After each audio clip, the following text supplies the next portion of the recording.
your picture. I'm listening. There you are. Yay.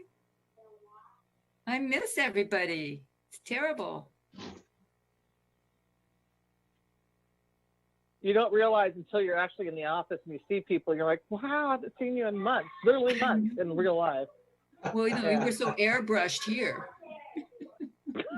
Gotta be careful when you're happy about that, though, you know?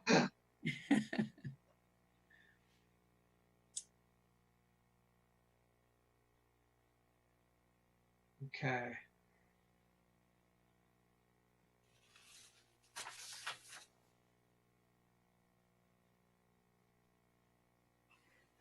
Lester's supposed to be joining us, yes? Jeff Okay. is? Maya, would you prefer us to be in the background unless we're speaking, or how do you prefer for the Planning Commission's meeting to be held? In terms of your visual position on the screen, yeah, I think just how Correct. we do a council meeting. So, Okay. so how you are right now is perfect. And I'll give a friendly check-in with Lester right now. Interesting. Do you archive each individual, or do you archive just one screen? Are you talking to me? Yeah. Well, you know, up in the corner, there's like a gallery view and you can change the settings. Yes. Yes. So yes. I have everybody like a checkerboard. I've got 9 squares. Yes. Yeah. So when they archive it, they archive that view. Oh, I don't know on the archiving. That would be more of a question maybe for Cindy or Or they Amalia. archive just the speaker view. I guess it's however the recording person has. Don't, yeah, I think it's the speaker view actually. Okay. So it's always going to be the speaker view. And Lester Hardy should be a panelist, correct? Yes. He's here. He used to chair Amalia. I'm just triple checking. He was a participant, so. Oh, I'm just curious. When you Hi, archive, Aaron. do you archive all the panels, or do you archive the speaker view, or or just all panels? Okay. Okay. Great flag, Lester. Nice. Thank you. Oh my God. Well, I needed to do something, I thought, so I can put mine away. Oh, there you go. Now, is there a breeze behind you keeping it exposed that way? You should I show believe it, that Jeff. is That'd be known great. technically as a virtual breeze. Okay. the electron wind. Right.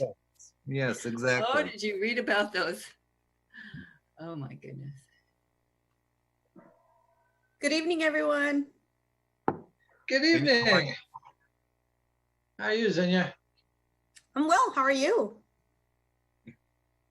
A little bored of Zoom. Hey, Daniel. What's for dinner? Hey, Aaron. Hi. Been a long time. It has. Crazy. Hopefully not a whole lot longer, but yeah. Well, until there's a vaccine or an effective treatment, Forget it. I don't know. Some of us geezers are going to be more cautious. Yep. Did you log in okay, Bobby? Yeah, I was first person. Well, not the first person, but the first, non-staff person. Good. Everyone looks so beautiful in these pixels. It's incredible. Hey, Amalia, I'm looking for the rest of our developer team. Oh, there's Peter. Okay. Saved by the bell.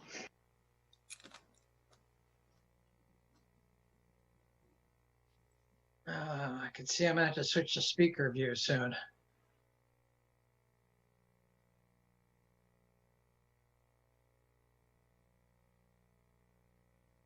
But John, were you referring to the pictures of that black hole that was shooting electrified gas energy into space that they got the movie of?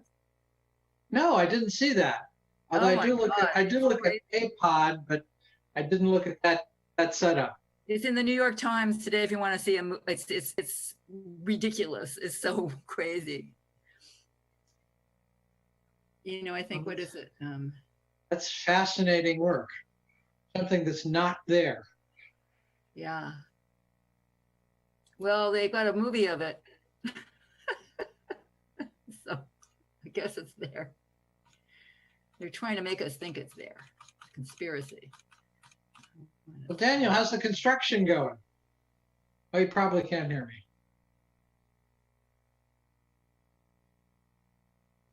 You're on mute. Unmute, young man.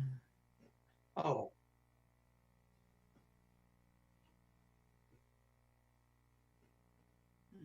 There we go. There. Now can you hear me? Now I can hear you. No, it's going really well. It's kind of racing along smoothly. That's the key part, right? No surprises. Who's winning the race? We all are. Okay.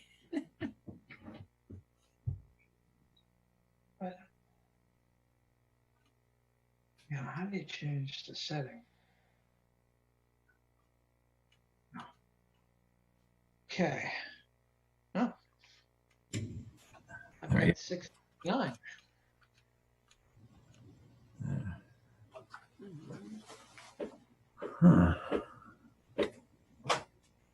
Peter, how are you? Good, Lester. Good to see you. Likewise. Lester, I was looking for a beautiful Montana, rolling mountains and hills behind you with a river and grazing animals. I could turn off the virtual background, stand up, turn around and give you that view, but I promised I would not because that would be so rude. That I should not try to make everyone jealous. We appreciate that. Well, that might be hubris instead of rudeness. Well, there's that too. That too. There, you know, it's just risky doing anything. You're going to offend somebody. And no matter what you do, 30% of the people don't like it anyway. So Exactly. So, Zinnia, my clock says, well, 6 my o'clock. Montana clock says 7, but I think where you are, it's 6. 6:01. Yes, we Okay. can start now. Very good. Then, welcome everyone to the regularly scheduled meeting of the Planning Commission of the City of St. Helena for Tuesday, June 16th in the year 2020. I am going to read a statement about how we're conducting public meetings now. In accordance with Executive Orders N2520, N2920, and guidance from the California Department of Public Health on gatherings, remote public participation is allowed. We will address the order in the following ways. Members of the public may not physically attend meetings, and the Planning Commission meeting will be live streamed on Comcast Channel 28 and on the city's website, barring technical difficulties. Those members of the public wishing to participate must do so remotely via Zoom electronic meetings in the following ways. By either logging onto the Zoom link located on the meeting agenda. We suggest you download the app to your computer or mobile device and enter the meeting ID, or by calling a listed number and entering the meeting ID. Public comment for Planning Commission meetings will be accepted via email to publiccomment@cityofsthelena.org. And on the agenda there, at the end of the agenda, there are detailed public participation instructions. So with that, I believe we're ready. Now I have to get the other screen back up. Help, Zoom. There we are. There we are. We're ready for the Pledge of Allegiance. So let's see. What do I need to do so that the flag is showing? It's showing. Sure. It's right back. See the flag? Okay, in that case, Mr. Salvestrin, would you like to lead us in the pledge? Can you do that, or are you muted? He looks muted. But he could maybe unmute. Well, I'm not sure that's under his control. Erica, would you please lead us in the pledge? I Erica? have some background noise, but I can go ahead and lead. Well, I'll punt to Aaron. Aaron looks ready to go. Aaron. All right. 1, 2, 3. I pledge allegiance to the flag of the United States of America, It's America. to the republic for which it stands, one nation, under God, indivisible, Indivisible. liberty, Yes. justice for Just all. draw. Aren't you Thank you, supposed to Aaron. stand up? This is a Zoom meeting. Okay. We have to be flexible. Okay. I love it. I love it. So let's see. I think the next thing is for me to ask Ms. Gamero, please, to take the roll. Thank you, Chair Hardy. Commissioner Hale, Here. Commissioner Anderson, Here. Commissioner Monette, Here. Vice Chair Pont, Present. and Chair Hardy. Here. Okay. So that gets us to the public forum. This is an opportunity for members of the public to address the commission on items of interest that are not listed on the agenda. Because of the restrictions imposed by the Brown Act, the commission may not engage in discussion, nor may it take action on matters not described on the agenda. Therefore, we cannot enter into discussion or take action on those issues brought up in public forum, which should be limited to matters not on the agenda. Please observe the time limit of 4 minutes. Question for staff, of course, is do we have any members of the public online who wish to speak at the public forum?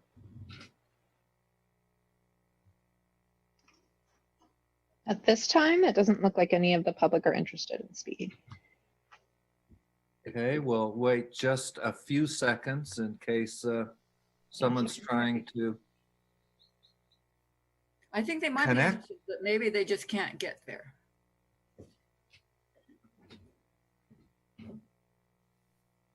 Anyone showing up, Amalia? No, we do have 7 members of the public attending, but Yeah. I do not see anyone interested in speaking at this time. Then, thank you. That will end the public forum then, and we'll move on to agenda item 4, which is the consent agenda, which consists of one item, the minutes of May 19th, 2020. Both members of the commission and members of the public may ask that any items on consent calendar be removed from the consent calendar for purposes of discussion or comment. So I will ask now if there are any members of the Planning Commission who would like to pull these minutes for discussion. Seeing and hearing none, I will ask if there are any members of the public who are logging on to request that something be pulled from the consent agenda. Do we have any hands raised from members of the public? We do not at this time. Very good. Then we have our consent calendar ready for action. I would be pleased to entertain a motion. I'll move the consent agenda. Is there a second? Oh, I can you do it. Did I hear a second? I think it was Dan. Dan shows up as being, okay. That's good. That works. I think in order to take the vote, though, he's going to have to get unmuted. But regardless, Ms. Gamero, would you please call for the vote? Vice Chair Pont, Yes. Commissioner Hale, Yes. Commissioner Monette, Yes. Commissioner Anderson, Abstain. and Chair Hardy. Yes. Now, okay. Got changed my background there since I don't need to fly the flag for the entire meeting. And if I can just return to my copy of the agenda, I'll figure out where I am.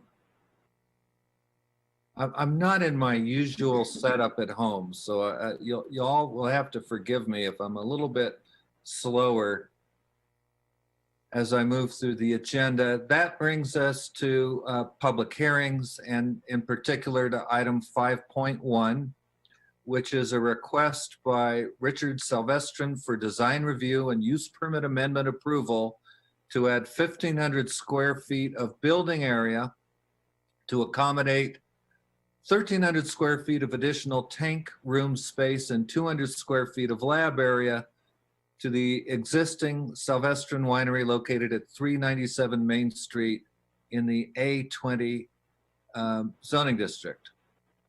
The applicant also wishes to increase the number of employees and the annual number of visitors and events at this location. The project is exempt from the requirements of CEQA pursuant to CEQA guidelines section 15303. It appears that this project was reviewed by our contract planner, Chris Guston, who will be presenting the staff report this evening. I think that's going to be me, Chair Hardy. Very good. Mr. Heacock, please proceed.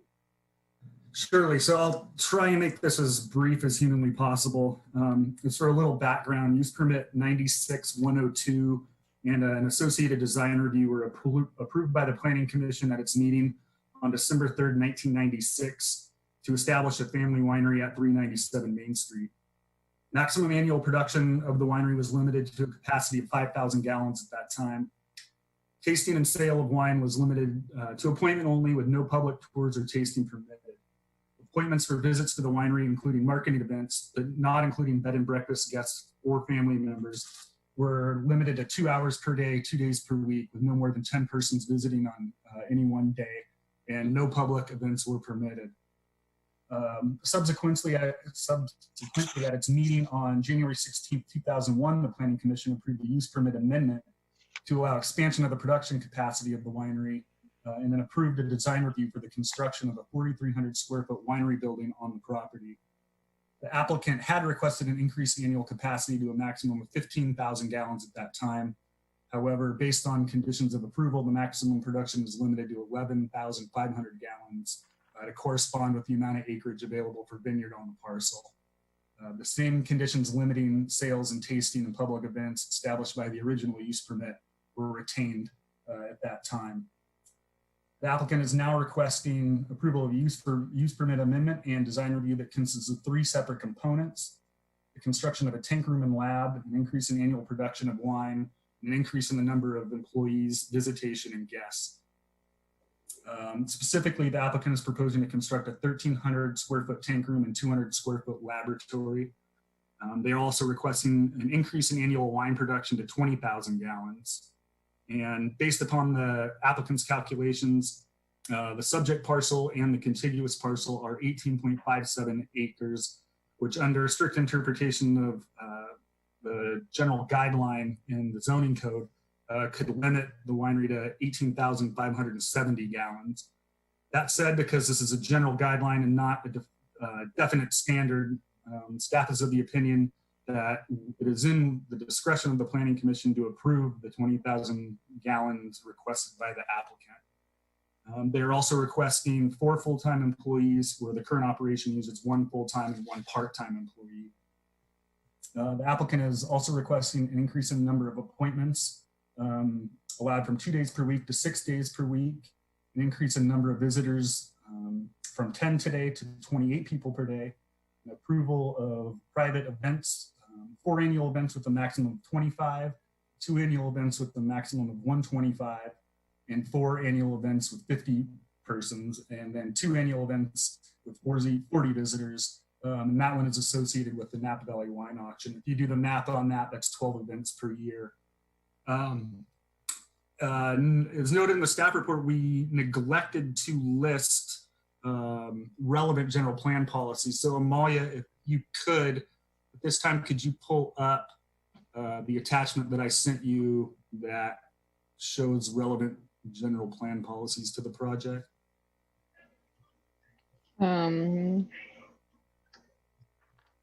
Can you tell me what specific, the title of the document?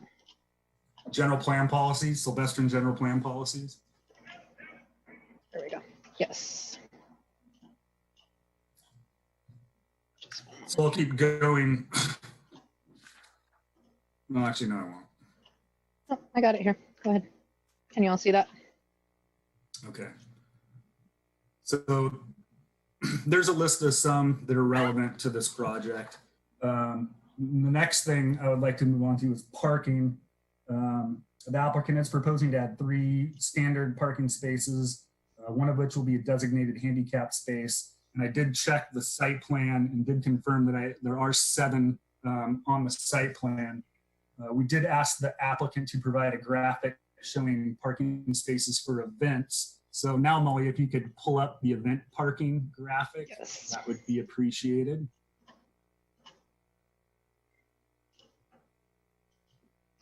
Just one moment.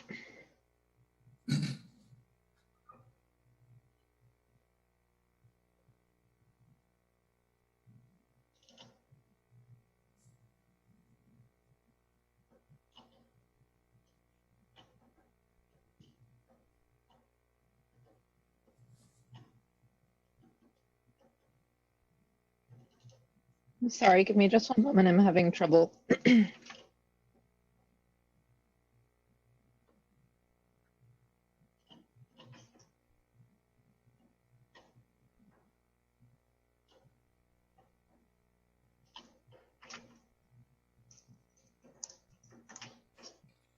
The joys of Zoom.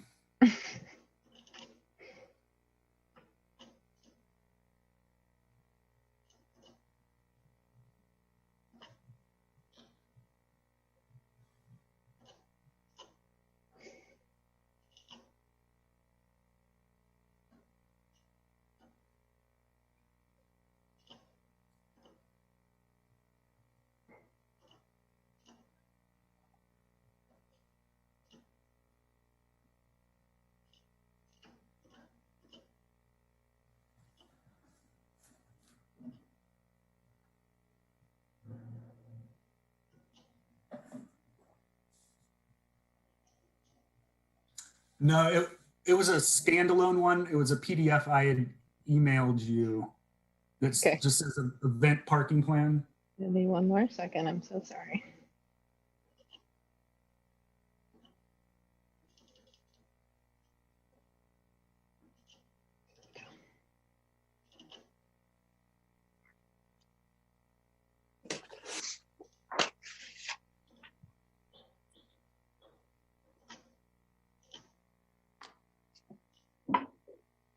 There we go.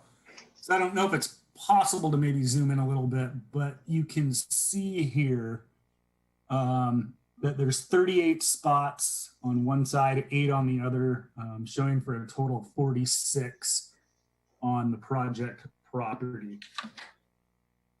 So as far as the design review is concerned, staff doesn't have any concerns about the design review of the proposed addition. As far as water use is concerned, in conjunction with the previous use permit and subsequent amendments, the applicant was required to use water from an on-site well for all winery and vineyard irrigation and to use city water for all other domestic purposes. It is suggested that if the existing well on the property cannot support the requested increase in production, an expanded well would be approved by Napa County Environmental health and the city engineer, and shall be installed to support all winery and vineyard irrigation prior to issuing the building permit. A meter shall be installed on the well to measure all groundwater used on the parcel. It is also suggested that the applicant continue to use only city water for all winery and/or vineyard use, and as required by the Public Works Department prior to the issuance of any building permits, install any necessary infrastructure on site to provide sufficient city water for all non-winery and/or vineyard use. With that, it is the Planning Department's recommendation that the Planning Commission adopt a resolution finding that the construction of the additional winery building is and seems to have left some of that out. The project as proposed is exempt from requirements of SEPA pursuant to section 15303 and accept or reject the required findings and approve or deny a use permit amendment for expanding the operation of the small winery, including additional square footage, an increase in production of gallons, additional employees, and an increase in events, and approved design review for the construction of a new winery building on the property located at 397 Main Street. And with that, we are available to answer any questions. We have the applicant, their traffic engineer, their architect, Erica, to answer any questions you may have. Thank you. Thank you, Mr. Hickok. Are there any questions from the Planning Commission for staff? Yes, Ms. Monette.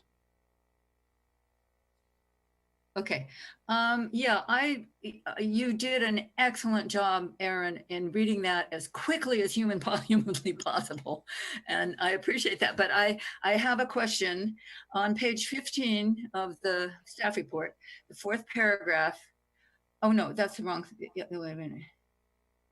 That's not the Oaks. No, that's not it. Hold on. That's later. Oh, yeah. Okay. On page 21, the water use at the end of the second paragraph, it says, I didn't understand it. It says municipal water use for this property was estimated to be 0.27 acre feet per year. And ordinance 17.180.080 on page 488 2G of the ordinances said that pursuant to section 1304-100F, no municipal water may be utilized for the small winery operations or vineyard irrigation.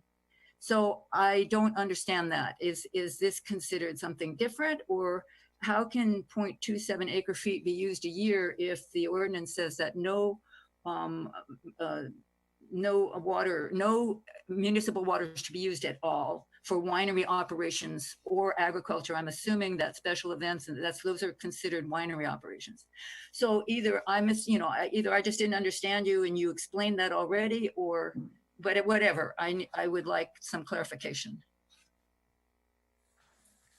Erica, do you want to handle that one? Did you get the latest water report, or? No, but my question was, I did not. Could I help out on that?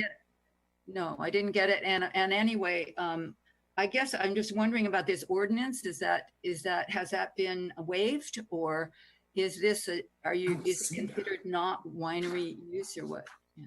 So this winery predates the ordinance that was updated. I don't know if Aaron wants to fill in on that, but it predates the new requirements that set in, and the prior permit modifications, at both times the council denied having them connect to the city water.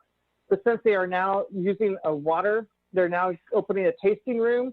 The state has says, we're not giving you a user permit to have a municipal, or not municipal, but a public water used well for the tasting room. Is that the question you're asking? I'm confused, Bobby. I think I understand your question. Could I help answer it? Yeah. Oh, yeah. Okay, so Rich Salvestrin. So 397 Main Street is the property address. It's 12-acre parcel, and there is a city water hookup on that parcel, and it's used for the inn. Right. So we have water going to the inn. So that's why the property shows water use, but it's not hooked up to the winery. Okay, so that 0.27 acre feet is to the inn and not to, is that what you're saying?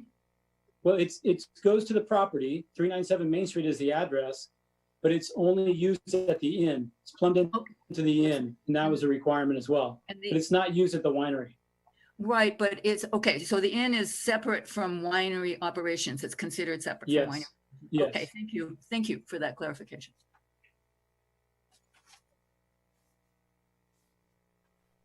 Are there, does that answer your question then, Bobby? Yeah. I Yeah, have a bunch of questions, but I don't know whether this is the time.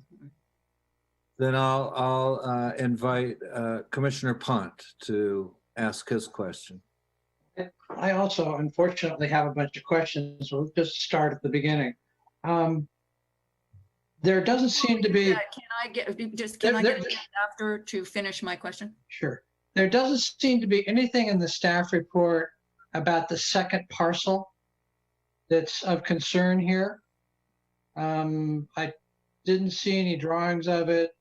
I don't have any idea what's on it. Can we have some information on that second parcel? You want me to answer that? Oh, I'd rather have staff answer that, Richard. Okay. This is staff questions. Where's Aaron? I'm here.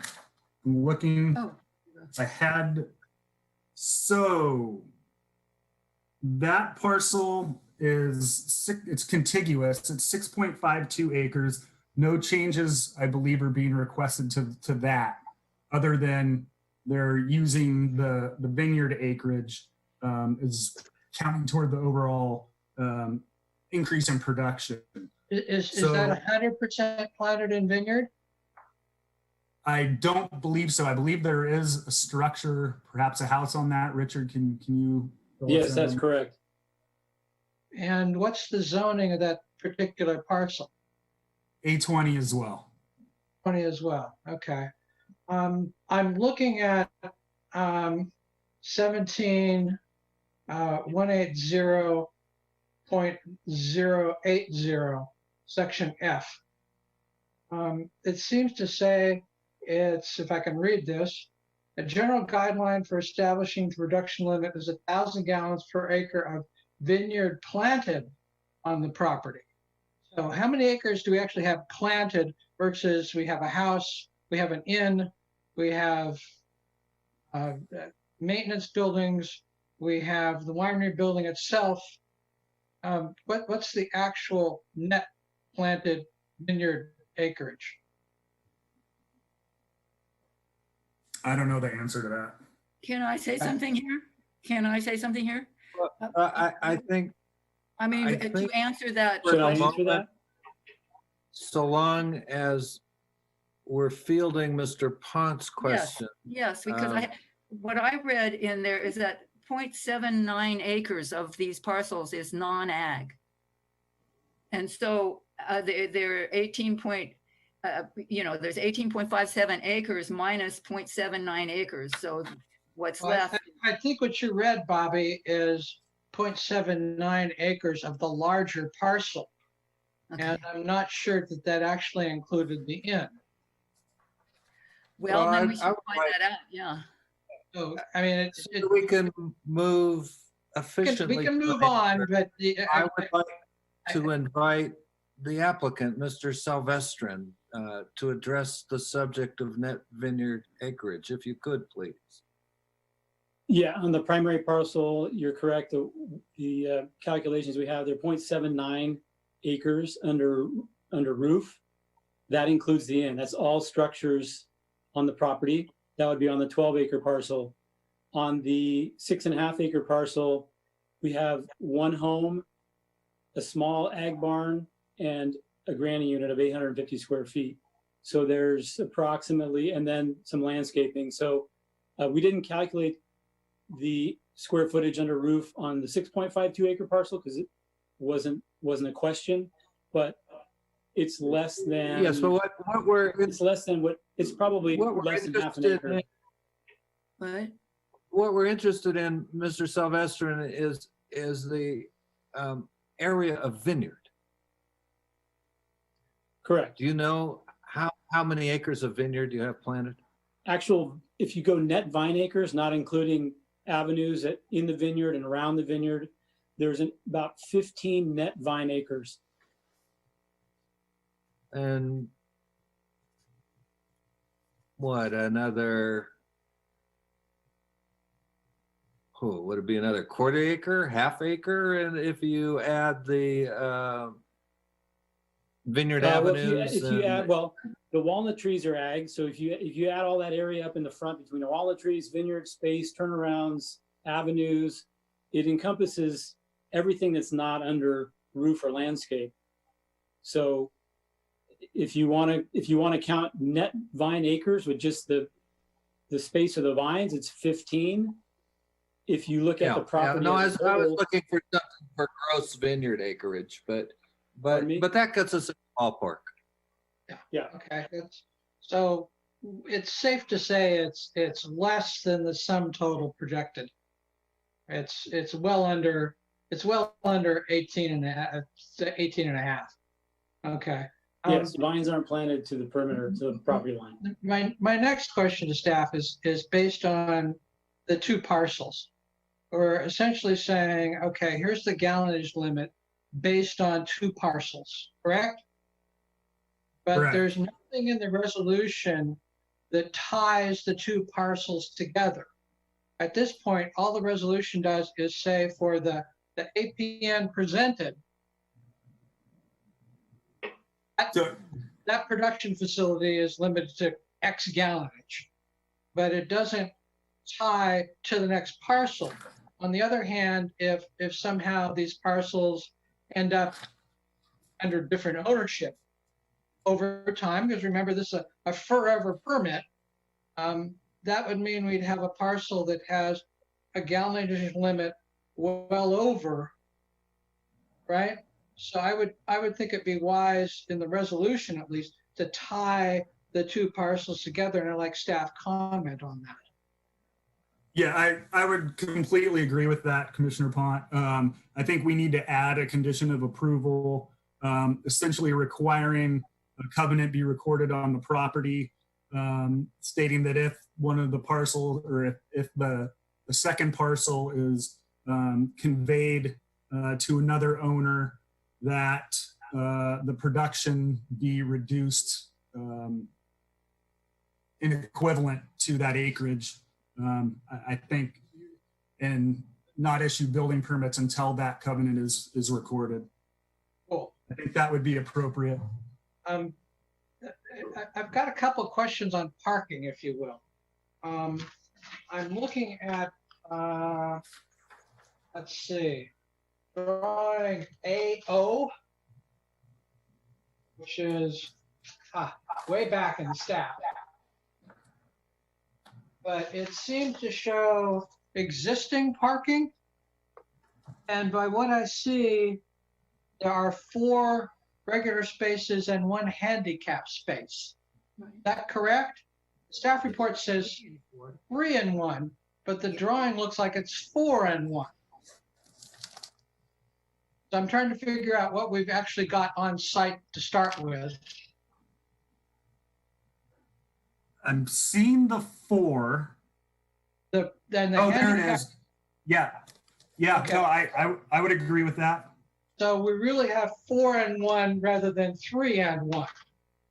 That would be, but the proposal is still to add 3 spaces to the 4 and 1. So we would have 7 and 1. Okay. Now I don't know if you want to wait for the rest of this, but the parking analysis from the traffic study seems to indicate at peak, there will be necessary to have 8 parking spaces. Well, with 4 and 1 plus 3, you have 8, but one of them's handicapped. And I don't think we can be assured that out of 8 spaces, one of them will be handicap eligible. So I'm wondering, because the traffic analysis says we need 8, are we after 8 and 1 or are we after 7 and 1? Can I jump in here? This is Peter Galloway with GHD. I think it would be appropriate for you to respond to Commissioner Pont's question. Thank you, Peter. Okay, so what we did is a parking demand study based on their most intense guest use, their normal guest use of 28 guests. And we came out with a daily parking demand of 10 spaces. Essentially, they're open, that's based on an occupancy rate of 2.8 people per car. But if you work that out over the course of their business hours, which is from 10 to 6 p.m., that works out to a demand of 2 cars per hour. So typically what we do is we double that demand for overlap, and we say, well, their peak demand is likely 4 spaces per hour plus whatever staff are on site. So if they have 4 full-time employees, and let's say they all drive to work, that would be a peak demand of 8 spaces. Yeah, we have 8 under the drawings as shown, if that's indeed correct. Okay. But it's 7 and a handicapped, Right. right? And the parking and the handicap, the fines are now $500 and up. So I would think you would need 8 regular parking spaces. If you're trying to make sure there's enough parking spaces to meet your peak demand. Correct. The only caveat I would make would be, and maybe Mr. Salvestrin can speak to this, if any of his employees live on site, it's possible that, they're parking in another area of the site and wouldn't be parking. Once again, this is a forever permit, right? I don't think we can say if somebody's there now, there'll be somebody there in 10 years.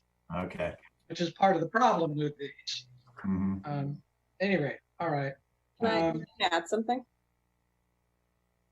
Commissioner I'd Anderson? like to go after Autumn. If you look on page 6 under parking, it says that it's dependent upon winery capacity, number of employees, including seasonal employees. And I can't remember where exactly it was, but it said that they generally have 7 seasonal employees. So in addition to needing 8 parking spaces plus a handicapped, they would need additional parking for seasonal employees.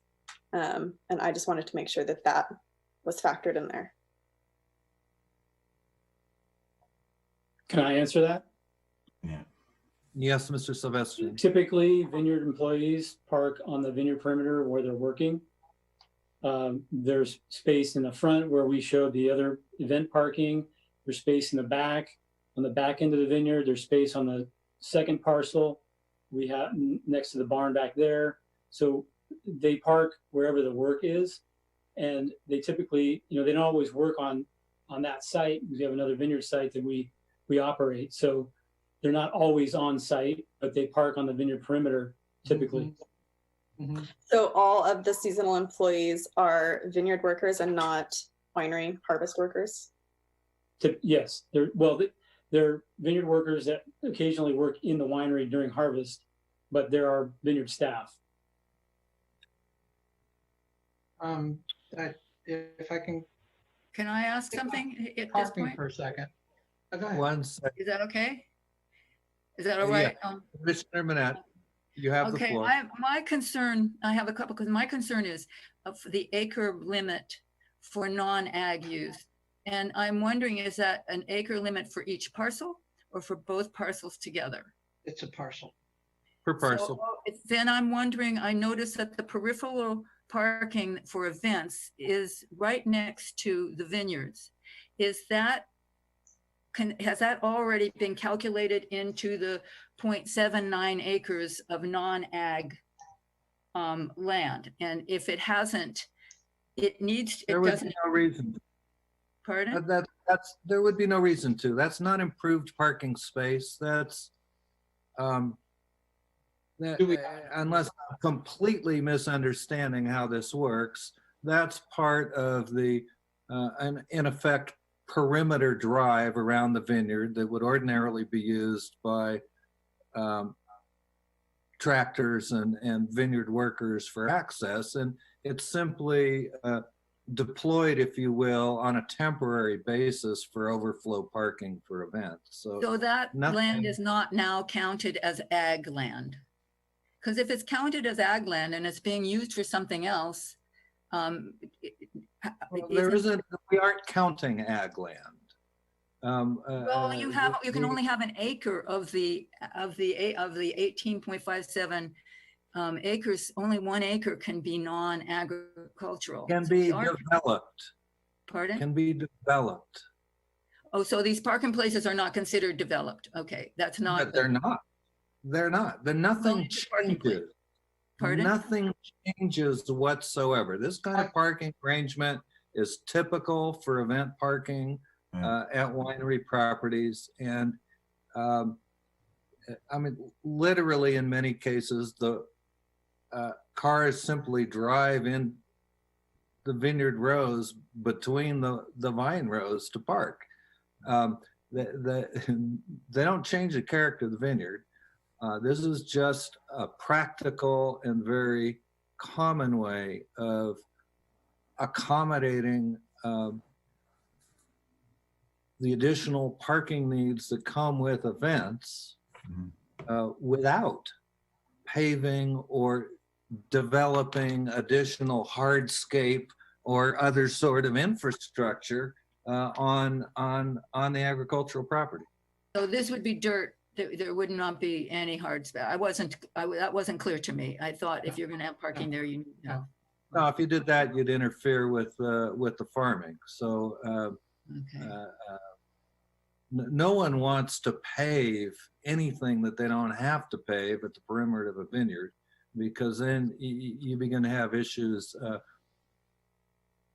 dragging your implements, lifting implements, and the tractors themselves will tend to tear it up. So,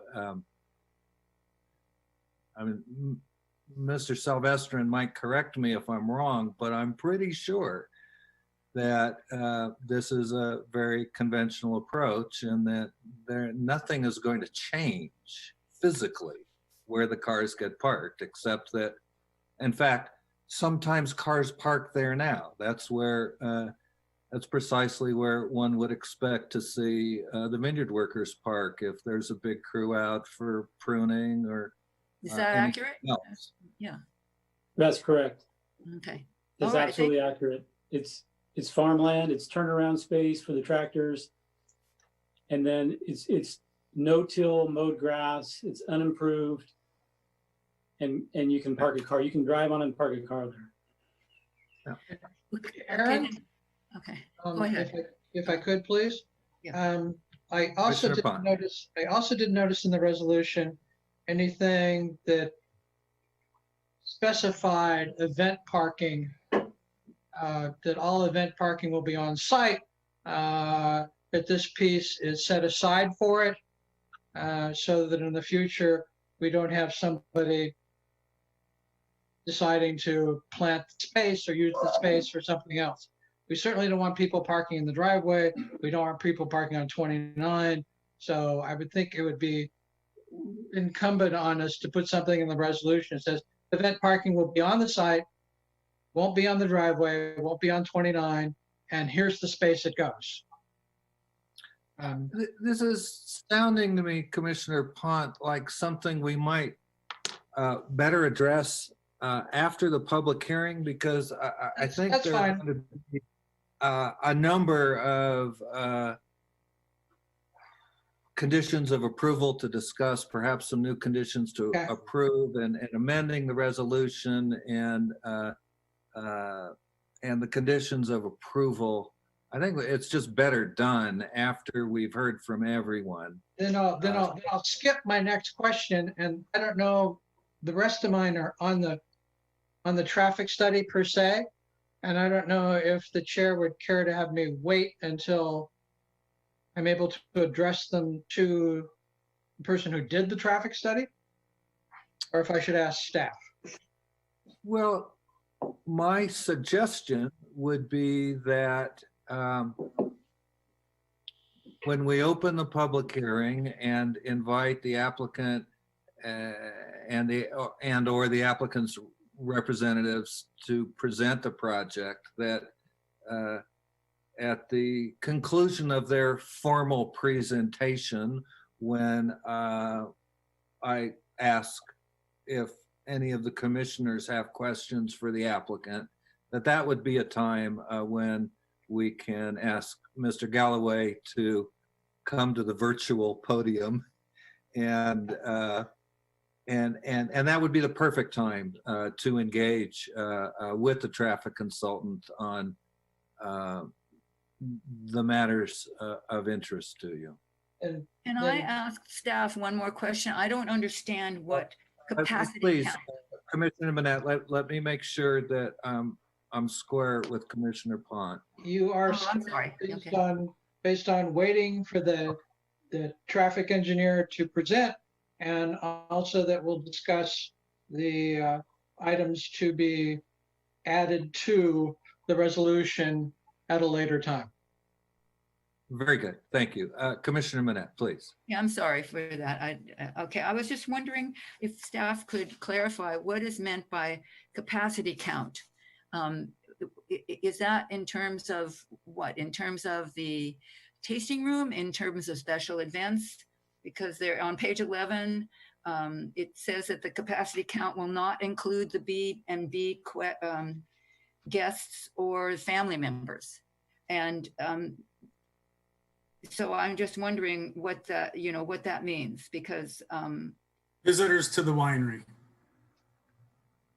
just visited, but it doesn't include the B&B at that point, but that's going to be changing. It's going to start including the B&B people who come and visit, because there are other parts of the staff report that talks about the B&B guests being, part of the count. So I'm just confused. I don't believe the B&B are counting. Richard, would you like to clarify that? They have not currently been counted as part of the visitation because they're staying on site. And I didn't anticipate that changing. Oh, you don't anticipate that changing because yeah, is that accurate? You don't anticipate that changing? Because there's, okay, so people in the B&B are not going to be coming to the events or to the tasting room? No, that's not correct. They're not counted in the visitation number. Okay, so. Well, they're not. I'm going to, you'll excuse me, Mr. Salvestrin, but I think I can clarify this. The visitor count counts all the visitors, and just as the event count counts all the attendees at the events. If it happens that someone staying at the bed and breakfast wishes to visit the winery, I'm sure the winery would be happy to make an appointment for them, just as I'm sure they might possibly become guests at one of the events, but that doesn't change the counts. No, what I'm saying is the current permit is stated differently. The current permit does not count the visitation and include the in-guests. The in-guests are over and above that, because we're only allowed to see guests 2 days a week for the winery. Yes. But the inn was open every day, so we could see the inn guests at the winery every day. There was no, and it's stated that way in the current permit. So those guests are not included in the daily numbers of visitation currently. Oh, that's changing. So what's changing then? Please explain. I don't think anything is. If I'm not, maybe Eric can help out. Has that changed, Aaron, in the language? I don't believe so. So the bed and breakfast guests are free to visit the winery independent of the use permit limit on the number of winery visitors? Is that what you're saying, Mr. Salvestrin? That's correct currently, because there's a separate parking lot for in-guests. They have their own area to park. They have separate parking there, and they're staying on property. So they were exempt from the very beginning. It also says on that page. Makes sense to me. I just wanted to be sure I had it right. And so Commissioner Manette, does that answer your question? Yeah, it does to some extent, but on page 15 of the report, in the 5th paragraph, it says that guests will be hosted at the on-site B&B, or the applicant will assist guests in staying at the nearby Vineyard Country Inn. So then am I to infer from that the guests in the Vineyard Country Inn also will not be counted? That's not correct. That's for special events. So if we do a special event, we would give a way to eliminate some of the parking or the traffic. People would stay at the inn, and we would also arrange for them to stay at the Vineyard Country Inn, which is close by, so they could walk to an event.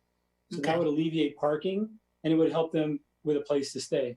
Okay. So for events, it's different, but for day to day, it's The events are capped. Pardon? The events are capped at a number of people. Well, I So understand. that- Okay, that makes sense. Thank you. Yes, my question's answered. Thank you. Do you have any other questions, Commissioner Manette? I do, but I think after hearing you speak with Commissioner Pond, I think they would be better asked later after the presentation, public comment. Yeah. Then Commissioner Anderson, do you have any questions for staff on the staff report?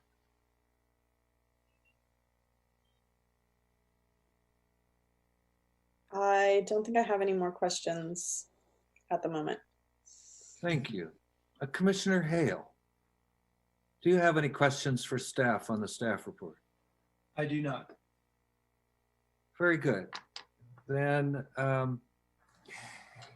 we'll move. I will open the public hearing. Commissioner Pont reminded me recently that I might be lacking a gavel, but I have a wonderful wooden desk right here, so I'm just going to knock. The public hearing is now open. My knuckles have become the gavel. And I would like to invite the applicant or the applicant's representatives to speak to us about the project. And Mr. Salvestrin, would you like to present your project to us? If yes, so, thank please. you. Thank you. You're welcome. So first of all, just thank you for making this happen. I know that it's a challenge these days for sure. So getting this Zoom meeting going here in June I really appreciate it. I'm going to be really brief with the comments because I know there's a lot of questions and I want to get to them so that we can, get everything dealt with. But I just have a few quick comments.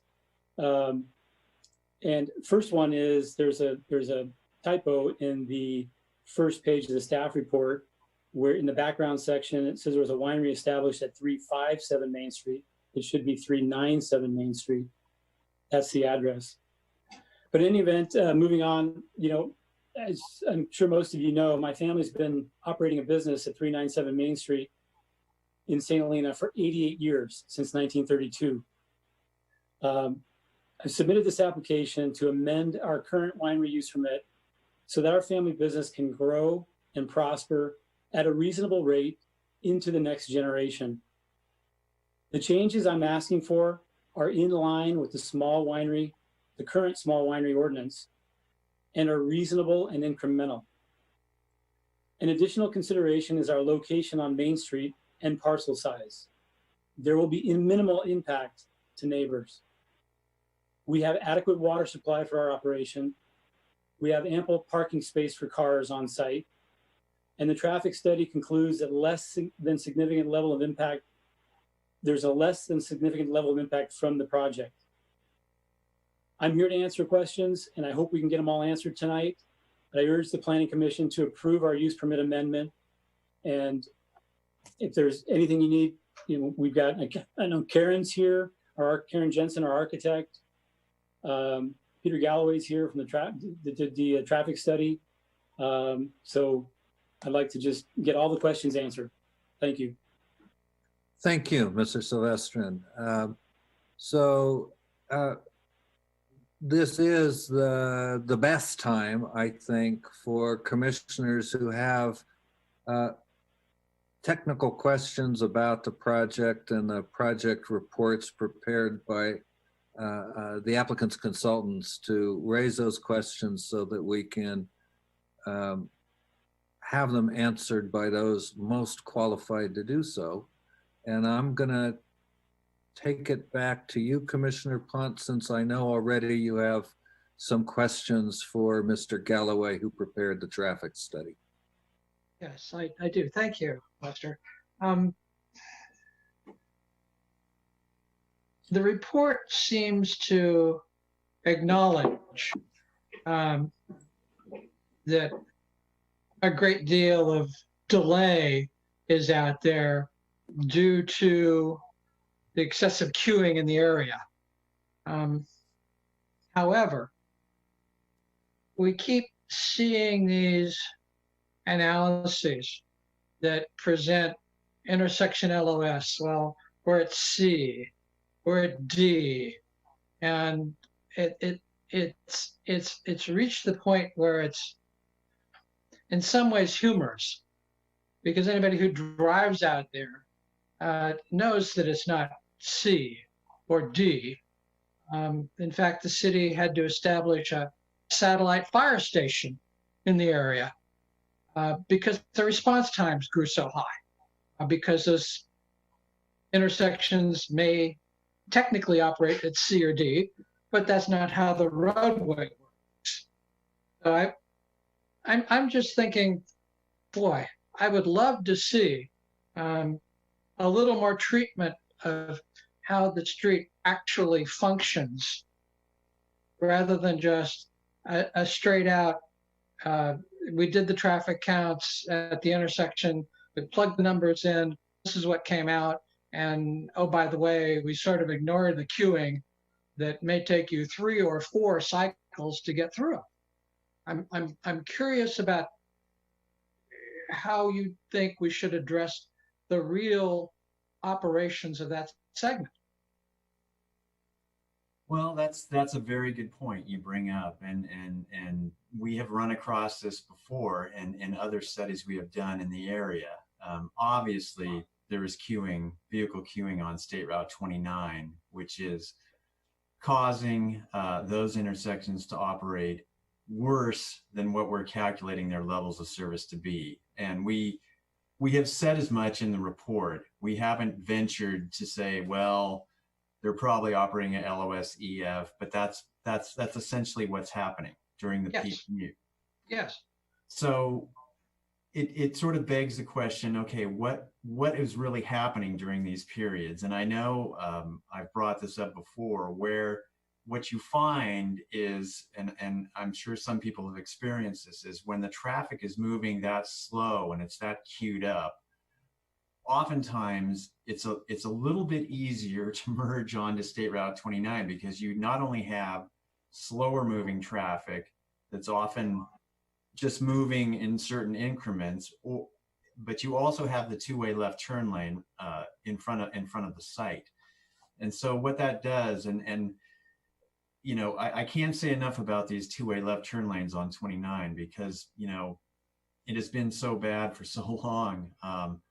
When they put the two-way left turn lane in, it at least allows people making left turns onto 29 a refuge area with which to merge into traffic. So there is that sort of component of it. But I don't disagree with anything you're saying. I think, you know, unfortunately, what happens is on very busy peak hour commute periods or weekend commute periods, you have people coming into town and traffic is queuing all the way back from Pope Street, all the way back, you know, through Grayson, through Dowdell, through Vintage. We've observed it. So it's very frustrating. And I think, you know, a lot of the things that are being looked at, not only by Napa County, but also in conjunction with some of the cities, are how do we start solving these bottlenecks? And so, you know, I know they're looking at more and more uses of you know, potential roundabouts and things like that. I don't want to get too far afield here, but that's kind of my long-winded answer. But yes, I agree with you. I think it's I think when we do these calculations, we're likely not getting the true levels of service because of the flows. We're not counting enough cars. I recognize that there's in standard traffic engineering analyses, there's no good way to look at segment operations of this type of roadway, which is what we'd want a level of service for, is what's the level of service of the segment. But Right. I recognize there's not an agreed upon standard way of doing that sort of analysis. But I'd sure like to see in this report, like you said, the queuing out there is so severe. By the way, many of us here have been stopped out as far as what used to be Franciscan, on a truly bad day. And I think any day of the week you could go and count cars at Madrona and Fulton and see 4, 5, 6 get through on a cycle. That's it. At any rate, I would love to see some sort of statement in the report that says, yes, this is the measured LOS at the intersections. But if you looked at the overall operations of the segment, we've got other problems showing up. The queuing goes to Mars. In fact, it's beyond the queuing buffer in your analysis program, I'm sure. I'm sure it is. That would be a good enough mention, because we've got to find a way to address these analyses such that a citizen doesn't read this and go, ha, that's a joke. Yeah.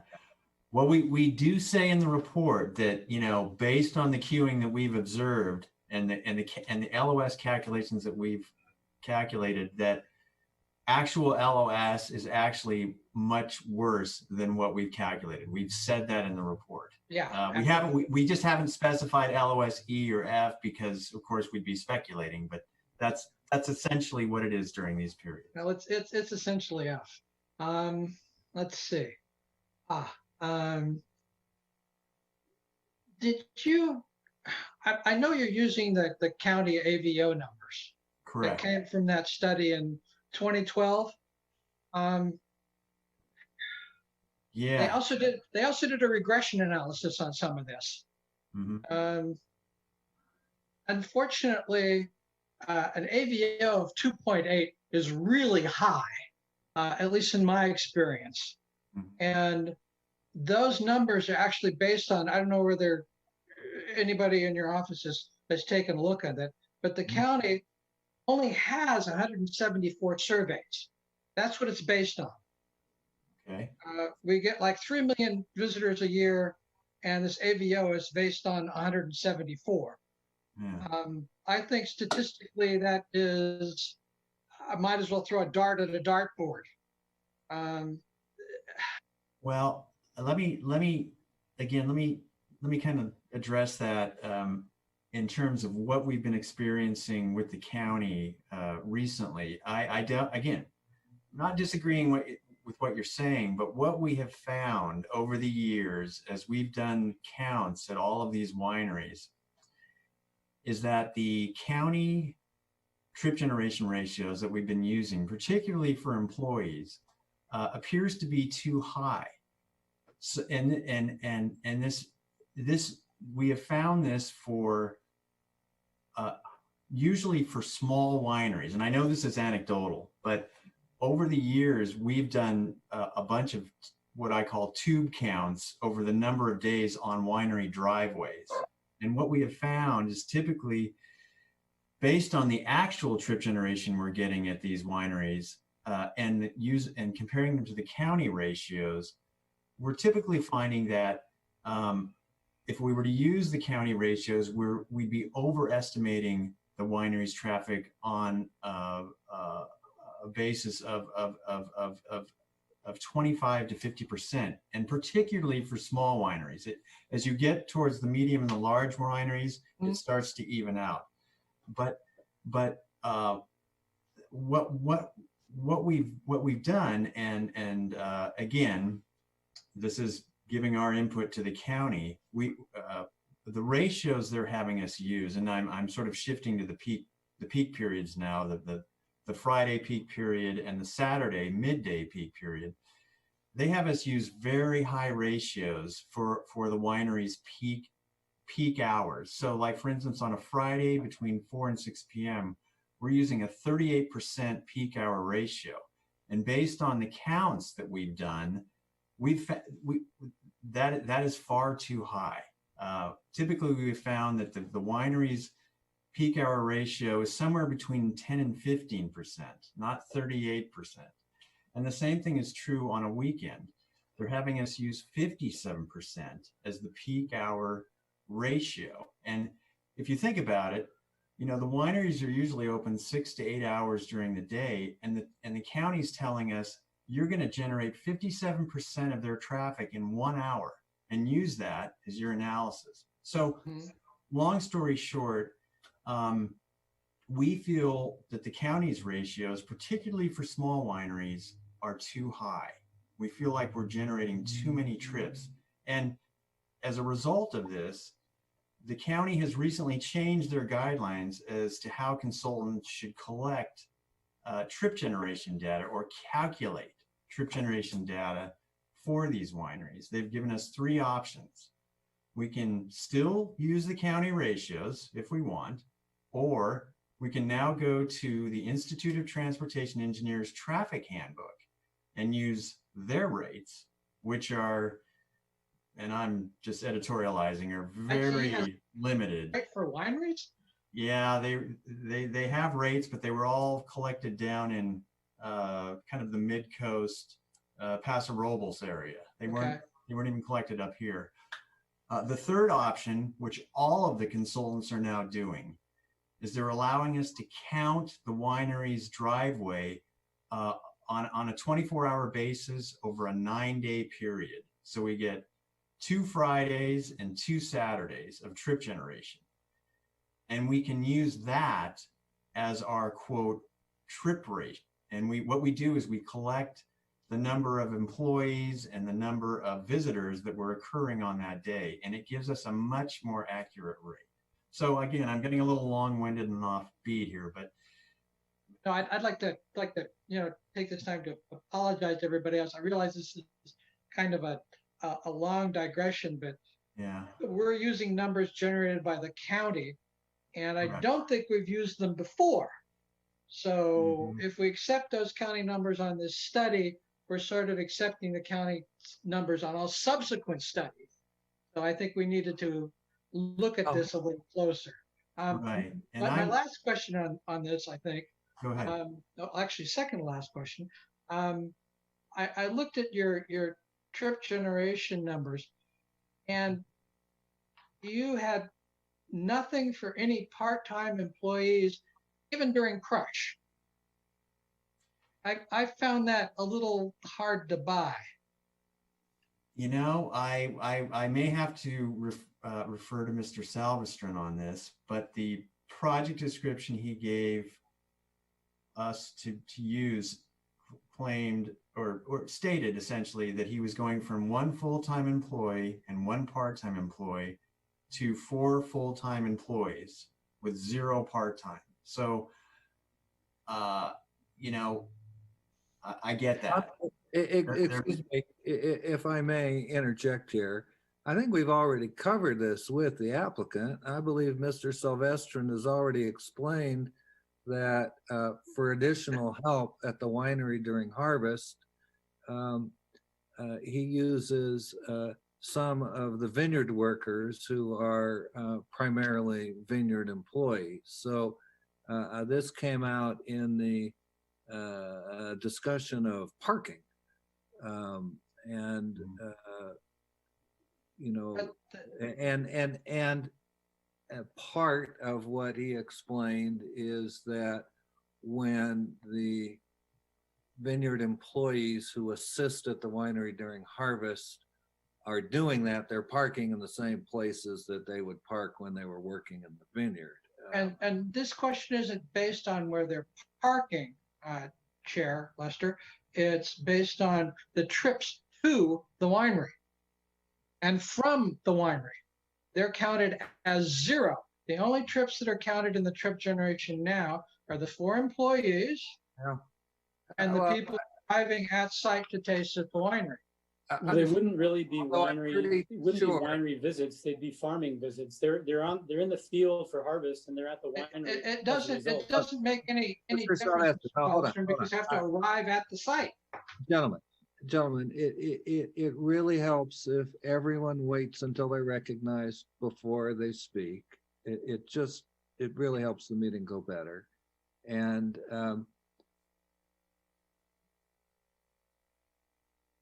I was just going to say the same thing the applicants already said. I think there are no additional trips generated. The workers are coming to work in the vineyard, and there are days when they may work in the vineyard and the winery. Perhaps there are days when they work only at the winery, but it's what the applicant is saying is that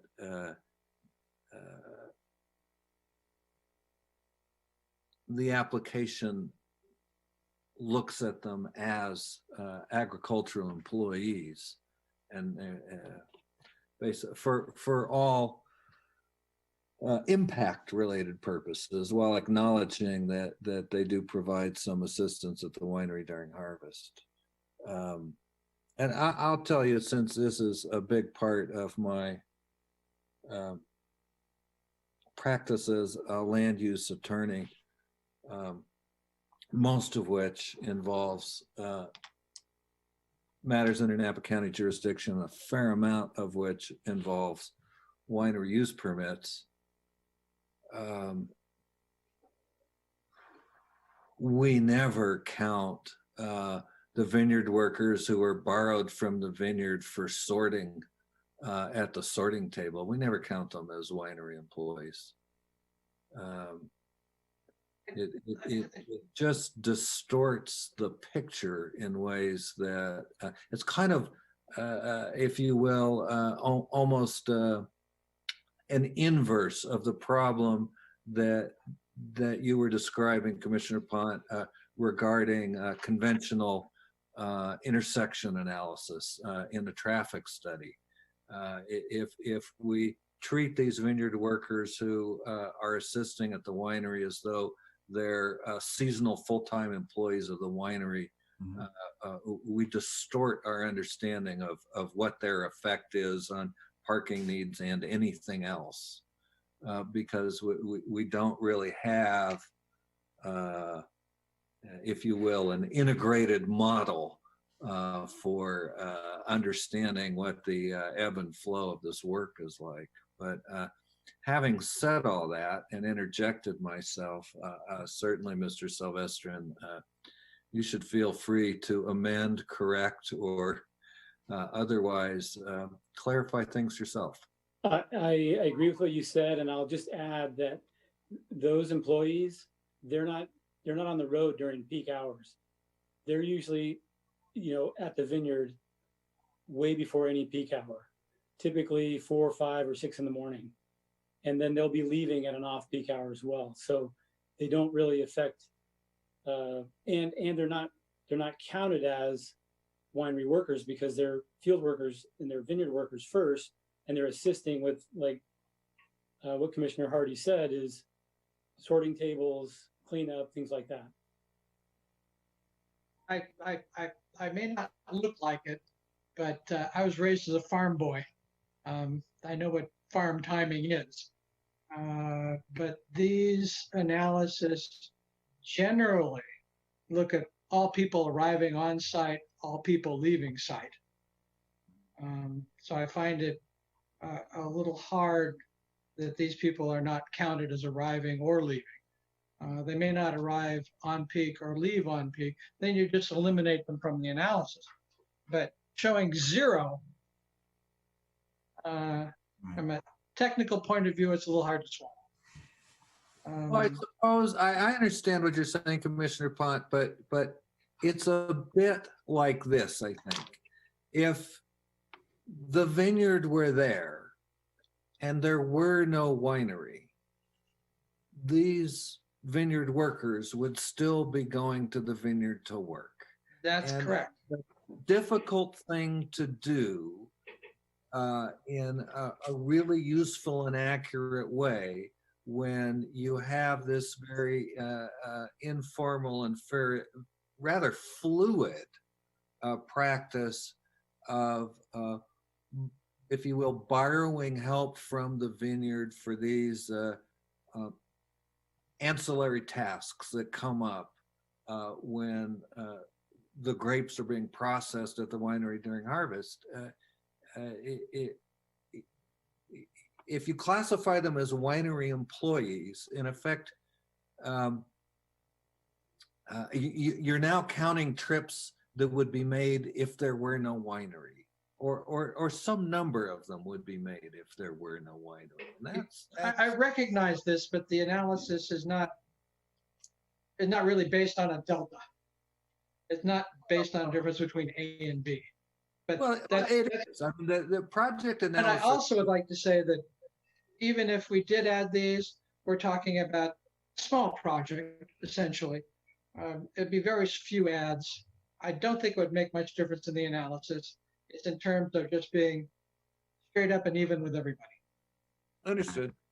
Yeah, can I just jump in real quick? I would tend to agree with John. Typically, we would show these seasonal employees under our crush generated traffic, and we would show them as just part-time employees, seasonal. And John's right.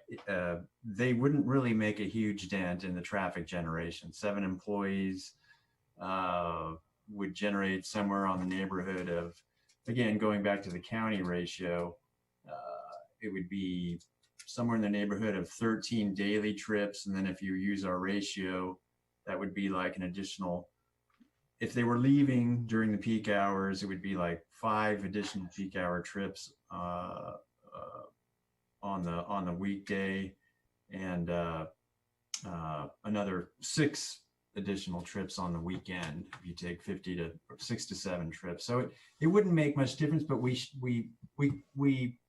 we probably should have shown it in the crush trip generation traffic. So that's just to document. That's all I'm saying. Very good. Commissioner Pont, do you have any other questions for the applicant or applicant consultants? Not at this time, unless somebody triggers something. I'm done. I understand something could come up. That's understood. Are there any other commissioners with a question for the applicant or the applicant's consultants? Commissioner Manette. Okay. Well, I was going to bring up that issue because I remembered someone, and now I know it was Commissioner Pont, who had said at another meeting that the way I remembered it was that the traffic report, I was going to ask if they looked at the flow in addition to the intersection, that the flow, I remember someone saying, and now I know who, was more important than the intersection, but that's been addressed, so I don't need to say that. I wanted to know about your basic assumption. I'm not sure I agree with it. I was just wanting to know what you base it on. Perhaps you answered that, but it seems to me that peak traffic periods have changed over the last few years in this valley. And well, certainly in the last few months, we won't even talk about that. But so I was wondering if these peak hours had been updated, or when you decided, or from what kind of data you decided were the peak hours, because sometimes it seems to be all the hours are peak hours at this time.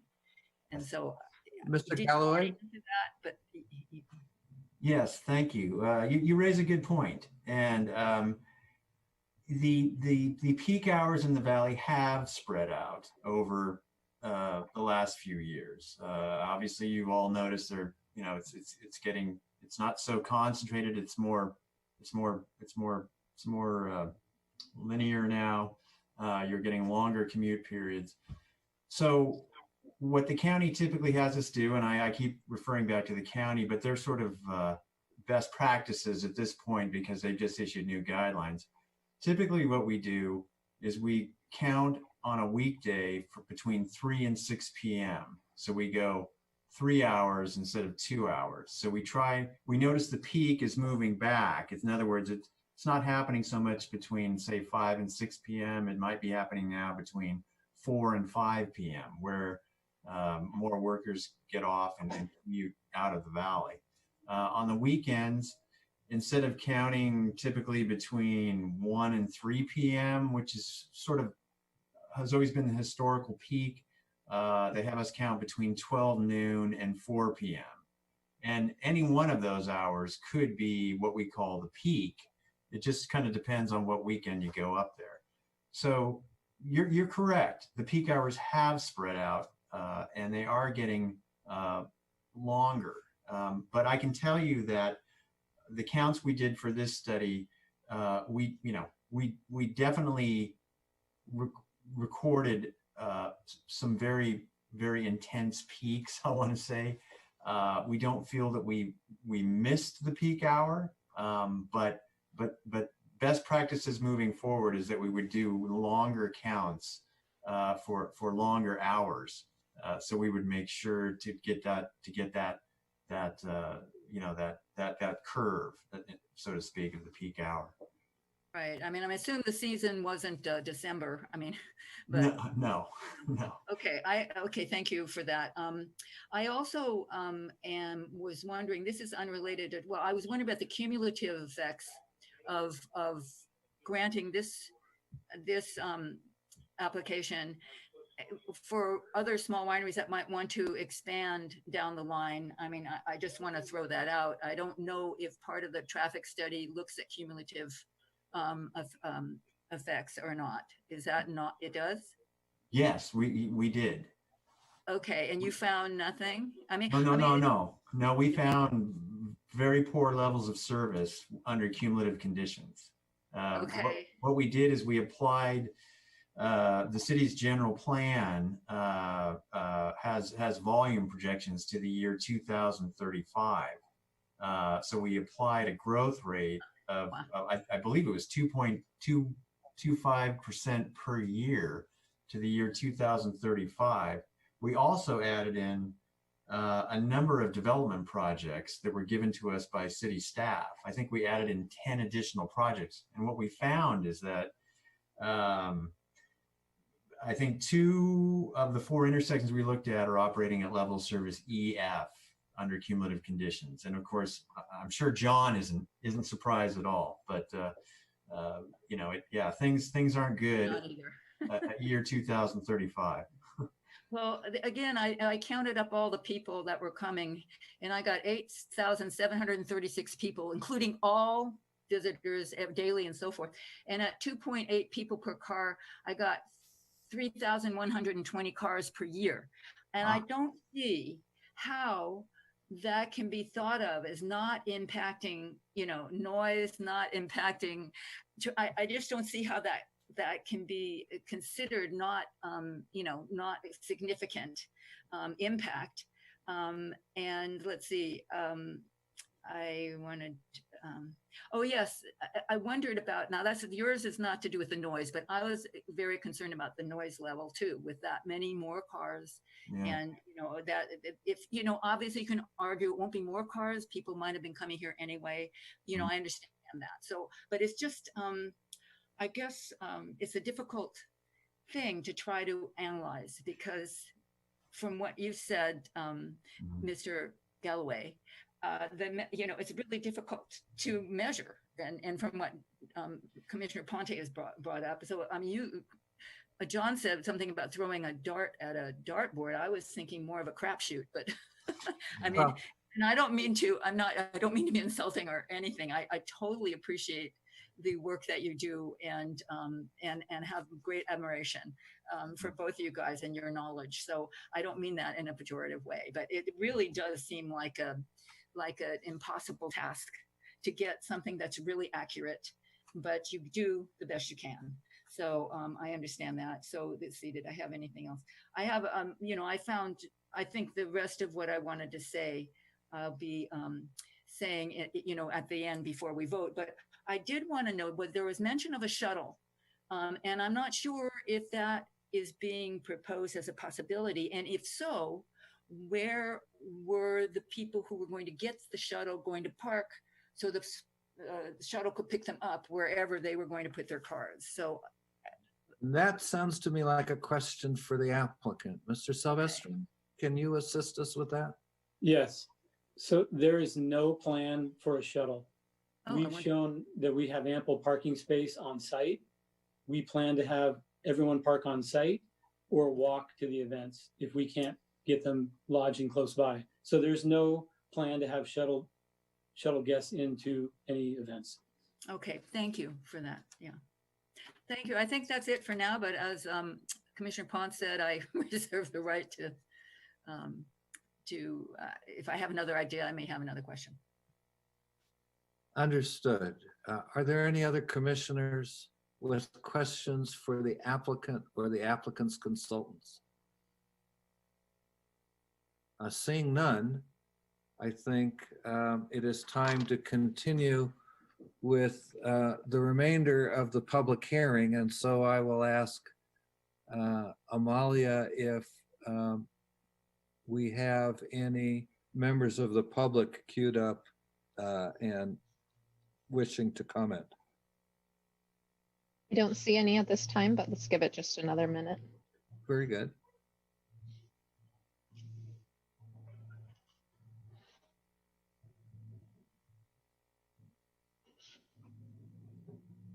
I'm still not seeing anyone interested in providing comment.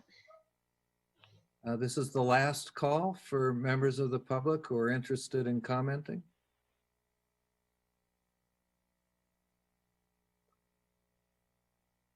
Amalia? Okay, we still have no one. Very good. Then with a wrap of my knuckles, I will close the public hearing and bring this back to the commission where it seems like it's really been most of the time for discussion. So just for a change of pace, I'm going to ask Commissioner Hale if he would like to get us started. You can say no. No is a perfectly fine answer, but I'm asking. Somehow I saw that coming, Lester. No, I think, I mean, I can appreciate the difficulty and sort of these offshoots of discussions. And I think it's the challenge is to sort of measure what exists and what versus what the changes are. I think, and clarifying some of that is sometimes difficult, but I think it's mostly clear given the tools that we have. And I think you know, when I think about parking, I appreciate that we're not going to hamstring an operation like this with permanent solutions to parking. I appreciate the sort of nimble, more flexible approach, which I think is just more in tune with you know, general plan policies, and also just the spirit of what we kind of appreciate about here. I think it's just more in tune with what we appreciate around here. So I'm not concerned about the parking situation. I'm not. There's been no sort of discussion about the addition or the building, which I find in keeping and kind of in sync with what's there. I tried to examine the sort of concept of, okay, if we approve this, what how does that apply to anything else? And I think this is a fairly unique site and situation and dynamic that exists. I don't see that there's a lot of potentiality for other things, you know, sort of weeds to pop up that don't already have that capacity. So it just becomes a question of, do you enable them to prosper more, or give them the flexibility to do that? And I think you have to sort of appreciate the commitment and history of the site and what the family has demonstrated. You know, I think it's a sincere application. I don't have an issue with it, so I support it. Thank you, Commissioner Hale. Commissioner Anderson, I'm going to pick on you now. So I was kind of hoping somebody else was going to bring up the water, because I don't really feel like I'm the best person to discuss that. But under issues, it did say that there were issues related to water use and on-site wastewater treatment, and I don't believe that has been completely addressed. I could be wrong. I'm not sure. Do you have a particular part of the staff report that you can refer us to, Commissioner Anderson? Just page 11 under issues. It said that there are no known issues, resolved issues pertaining to the construction of the tank room or lab, or the increase in the number of employees as requested. There are issues related to water use and on-site wastewater treatment septic system on the premises pertaining to the increase in annual production of wine and the requested increase in visitation and events that warrant additional discussion. Understood. I do know, because I had what? Oh, I see. I'm supposed to call on Erica or Aaron. Oh, I love the hand gestures. They're so good. And Erica just stuck her hand up. Ms. Smithy. So would thank you. please?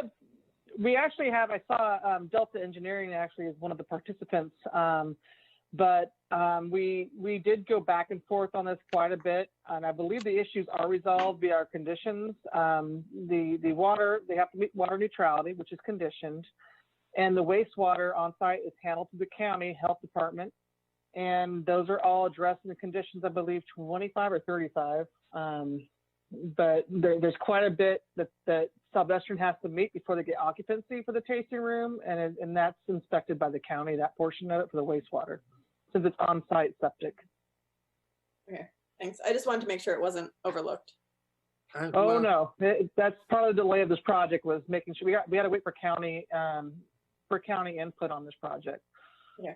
And do you know off the top, Ms. Smithies, whether these are separate systems or combined systems for domestic and production waste? I don't know if Rich would be able to answer that. I believe it's one system, but No, they're separate. They're separate. okay, thank you.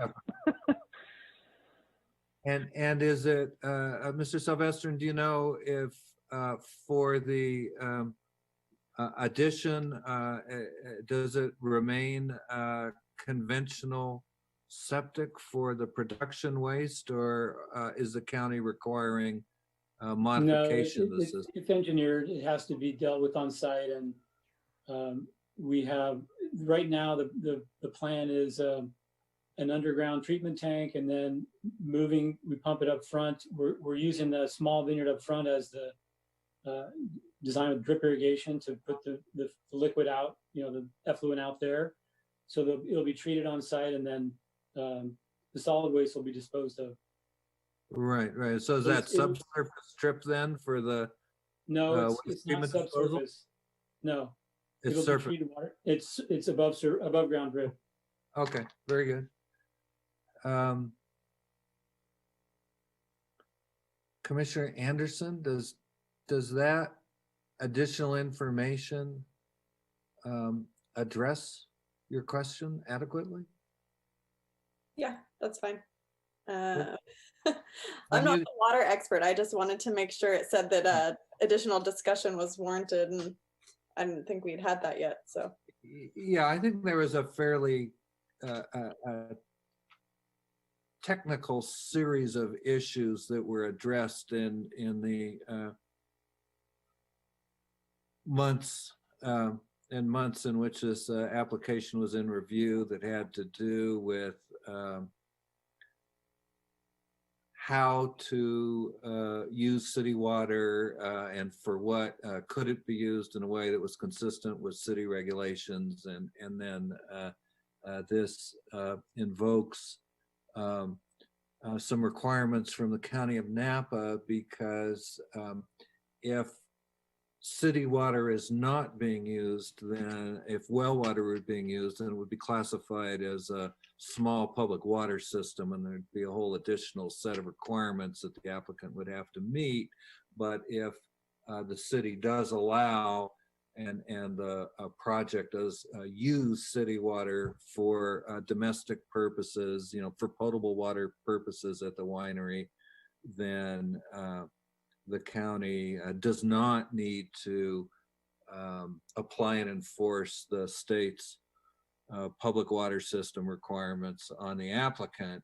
But there has to be some evidence presented to the county that all of this comes together that way, so that they are confident that that it's appropriate for them to make the finding that they don't need to impose these state regulations. So that was a fairly dense piece of what's going on in the conditions of approval. I had the opportunity to get that unpacked in a previous meeting with staff myself.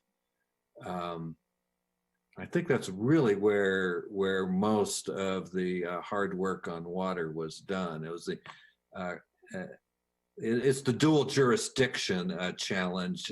It had to get sorted in terms of both the city's regulations and how the county health department enforces state regulations for small public water systems, which typically a winery using well water with this level of visitation would be. So then going more or less in reverse order, Commissioner Manette, I know you have some things you wanted to bring up during our deliberations. All right, yeah, I did think of another question for the applicant. I forgot to ask it. I wanted to know if the events are going to be held outdoors, or some of them, and if so, is there going to be amplified music? Do you have any ideas about that? My concern is always about noise pollution, and because of the valley, the way at night especially, sound travels so easily. Very good. So I need to reopen the public hearing. So with the wrap of my knuckles, the public hearing is reopened, and I'm going to invite Mr. Salvestrin to return to the virtual podium to respond, and please. Thank you. And if you need for Commissioner Manette to repeat, or Commissioner Manette, if you need to complete your questions, please do so now. Right, I guess just to summarize, sorry, it was a little wordy. Are the events going to be outside? Because that in itself is noise generating. And what's your rule going to be about amplified music for events or anything that's outside or inside? I would say most of the events are going to be outside. We have, obviously, you've seen plans. We have a small facility. So any events under 40 could possibly be inside or in the winery, but most of the events will be outside. As far as amplified music, we probably will have amplified music at some of the events, but not all of them. And so there'll be an occasion to have amplified music outside. We've had events in the past with amplified music. We get the permit from the city to do it, and it's usually turned off at 10 p.m. So we would follow those rules, and whatever events we would have amplified music, that's how it would work. But we don't plan on having lots of amplified music concerts or events in that regard. Most of them are smaller events. Thank you for your answer. And the other thing, I guess, the design review, I don't know, what do you call them, but the numbers 5, 6, and 10 on page 17, I couldn't agree with those. Well, no, page 9. excuse me, just a second. Commissioner Manette, are we finished with the applicant then? Are you going on to? Yeah, I had no more questions subject? for the applicant. Oh, so you don't want me to say Thank more at this point? No, I it's mean- just if we're finished with Mr. Salvestrin, I should Oh, you're gonna close the close public comment. hearing Yeah, and then I bring see. it back. Got you. Sorry. So, Yes, I'm done. Thank you. Thank you. Thank you, Mr. Salvestrin. The public hearing is closed. Please, Commissioner Manette, continue. Okay, so again, I couldn't agree with 5, 6, and 10 on page 17 or on page 19 under the use permit number 3. I couldn't agree with the traffic report on that. And I find it, I feel like this is horrible because the real problems are not in the valley in terms of the cumulative effects of all of this, of noise, of traffic, of water use. It's not mainly caused by the small wineries, it's caused by the big wineries. But I feel like it's a problem of, I mean, a couple of things that this application is kind of like, you know, when you're at a roadblock and then you're waiting and waiting, and then they let a bunch of cars through. And then as soon as your cars get up there after waiting forever, it closes down and you're locked out. I mean, I can, if this application were not granted because of these cumulative effects that are, I feel, damaging to the valley, which brings me to the other metaphor of the frog in the pot, where the water is being heated very gradually, a degree every year. And at some point, if the frog is going to be cooked and dead. So I'm grappling with those two metaphorical dilemmas. And so, you know, I really think that I would love to support, you know, small businesses to be able to grow and prosper. And I also see a bigger picture that it has been damaged over the past, you know, 20 years that I've been here, 44 years I've been here. But, you know, so I'm not sure, I'm grappling with those issues. And I don't have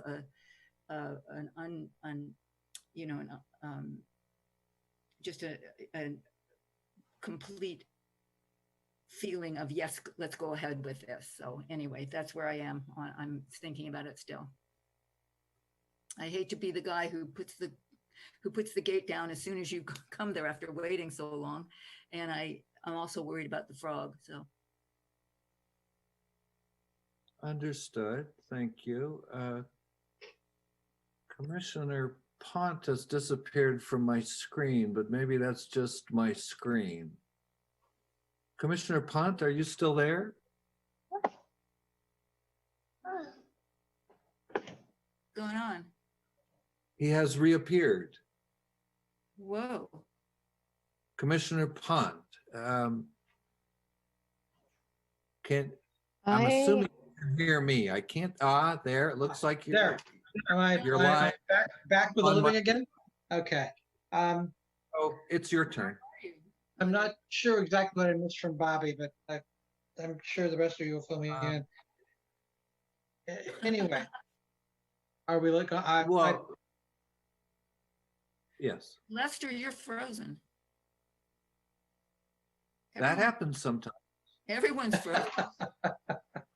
So it's, Anyway, I'd like to start off by saying I agree with Dan.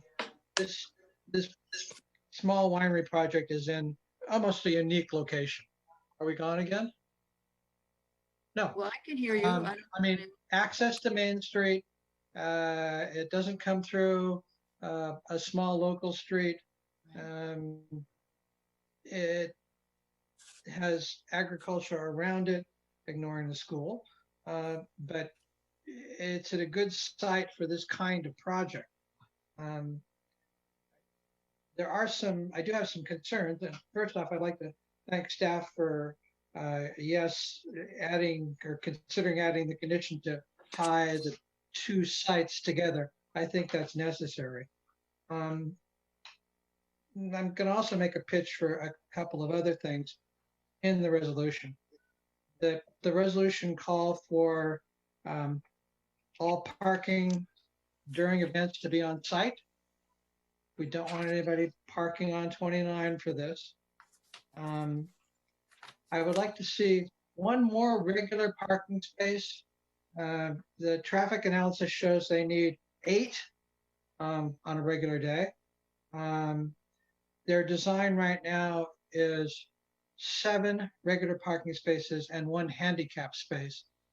I don't think we can assume that that 8th spot will be filled by somebody who's handicap eligible. So to maintain the number of spaces that the traffic analysis says we're going to need, we should have 8 regular spaces. For the events, our code right now calls for no more than 1 event per month. I would like that language included in the resolution, and maybe something like, events cannot be combined, and you're only allowed 1 event per month. Why do I ask that? Well, it's in the code. He has 12 events now. I could see where you'd want to run 2 in a month. No, I don't think we can allow that. It's 1 a month. And having 2 events set aside for the wine auction sort of implies you might have 2 in 1 month. I don't think we want to do that. My last concern here is on the gallonage request.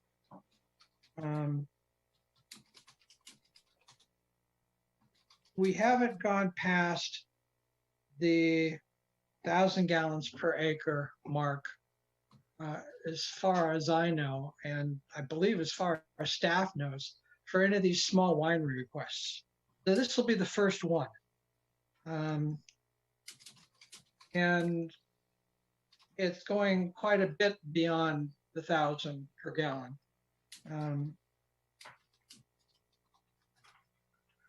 I would like to see that gallonage back down to the 1,000 gallons per acre of net vineyard planted land, because that's what we've allowed everybody else.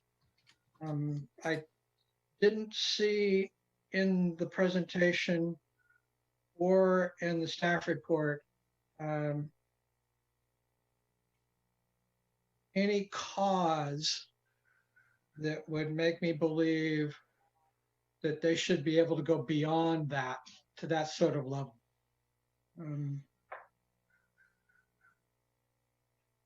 Anyway, so the APN tie, thank you. The events, 1 more space, parking for all events on site, and then taking the gallonage limit back down to what has been our guidance now since the small winery ordinance was established. Anyway, that's where I am.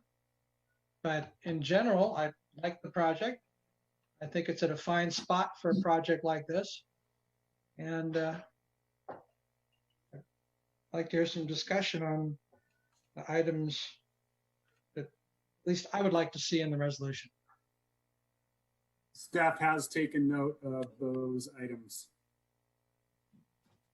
I don't think it would be, I don't think it would be inappropriate to have 2 events in 1 month if there were 0 events, especially if it was for something like premiere or auction. Those are pretty important winery events.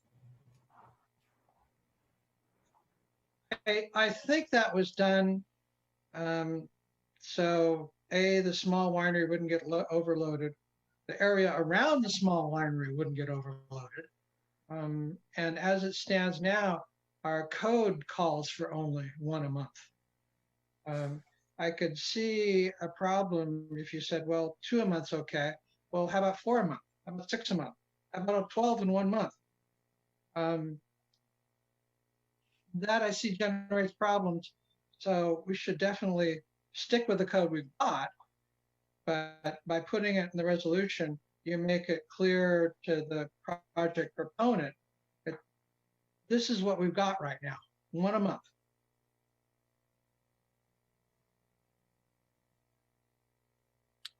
Well, let me, well, I'm assuming that you're finished, Commissioner Anderson? Yes? Okay, I got a smile. So I'll address your comments, Commissioner Pont, one by one. Starting at least what shows up first in my notes. The concerns regarding the existence of two parcels that really are tied together for purposes of the use permit, because having both is essential to the increase in gallonage, and that's true for some amount, regardless of whether we apply the 1,000 gallons per acre or per vineyard acre strictly or not. I think it's quite important that the conditions of approval include a condition that simply that makes it clear that both parcels have to be in the same ownership for purposes of this expansion of use, or at least for the expansion of production, and that then there are two corollary requirements, and it doesn't really matter to me whether they're part of one complex condition of approval or broken out into separate conditions. I might lean towards breaking them out, but the corollary to that is if the accessory, or excuse me, the contiguous parcel, I believe it's called in the staff report, if that parcel sells separate from the winery parcel, then the volume of production must be reduced correspondingly, and I haven't taken the time or made the effort to figure out by calculation what that reduced number would be. I'm open to some further discussion with staff about that. But the final thing, and I know this came up in Mr. Heacock's presentation earlier, in order to ensure that down the road, if there is a sale that separates the two parcels, that we don't end up with a new owner of the winery parcel who is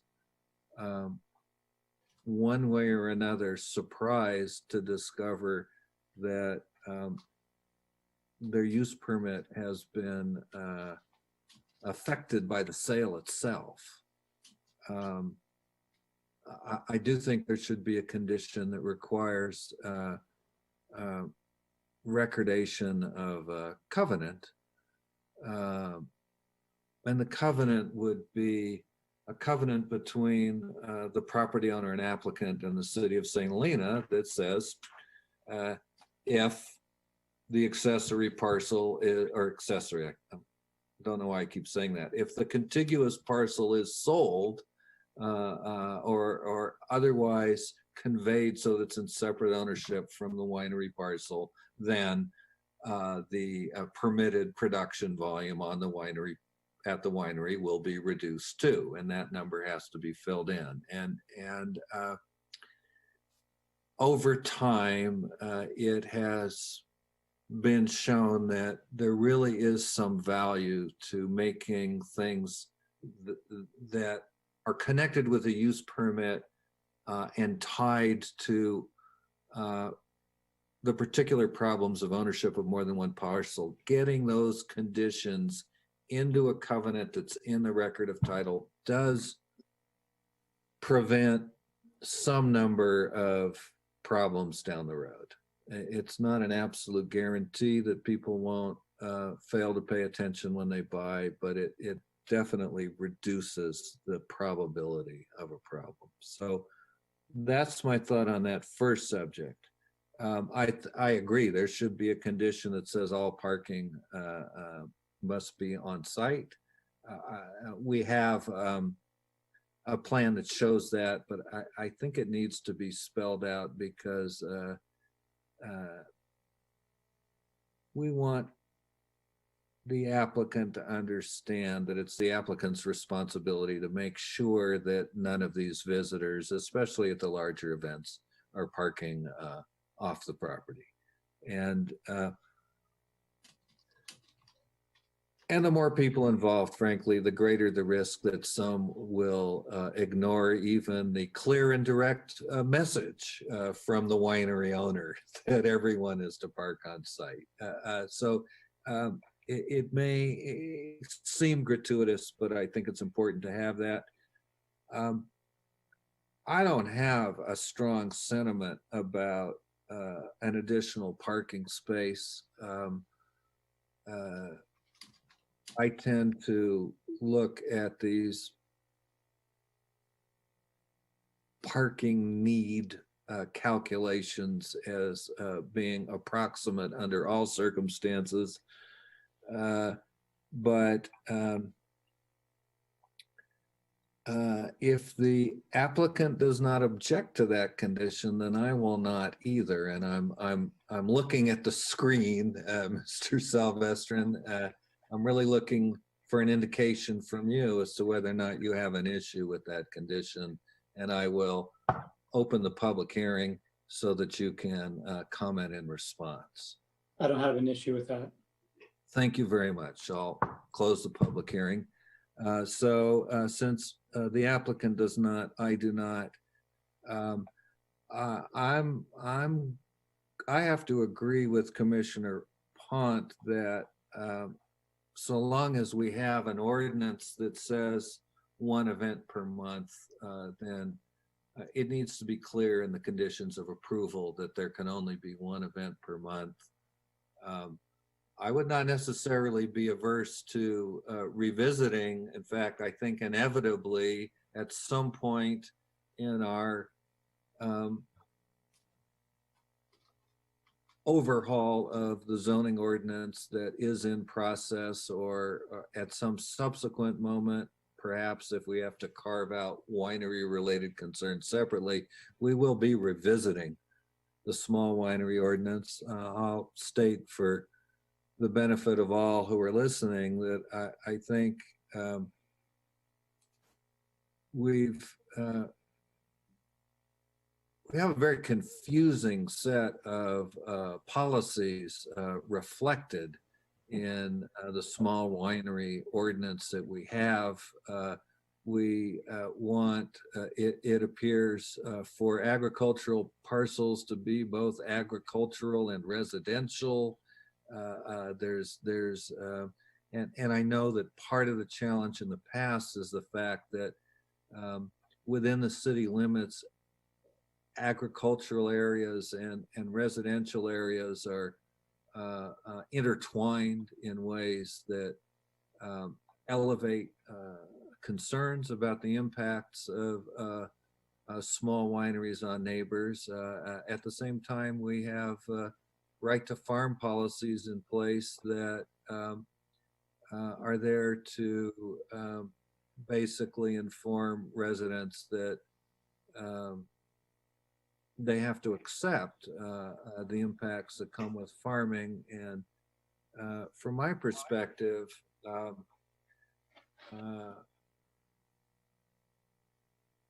given that one can't sell grapes, since what we grow in the Napa Valley and in St. Helena are wine grapes, one can't sell them without wineries to buy them.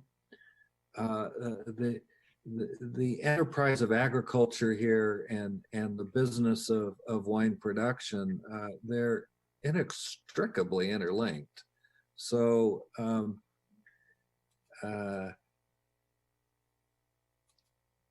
I think we should be taking some care myself to make sure that we impose no more burden or impose or create no more difficulty for vineyard owners who want to add value to their grapes themselves by making wine than what's necessary.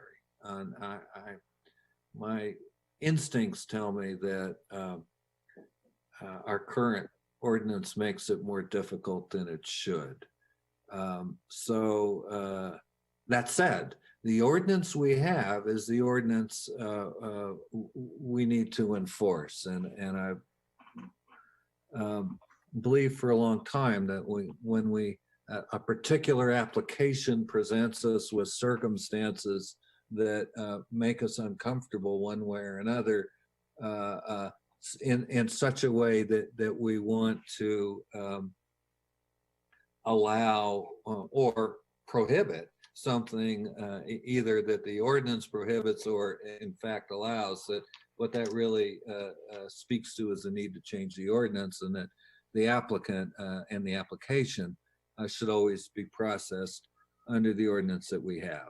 And so I'm going to come down squarely in favor of one event per month, and that be spelled out in the conditions of approval. That gets us to what for me is the most challenging of the subjects on Commissioner Pont's list, the matter of gallonage.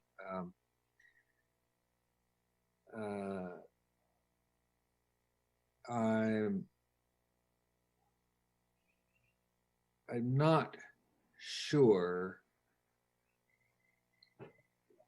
what it means to treat the 1,000 gallon per acre guideline, or what it means to say that that's a guideline and not a limit. And for that, Mr. Heacock, I'm going to turn to you. What language in the ordinance are you looking at when you reach that conclusion?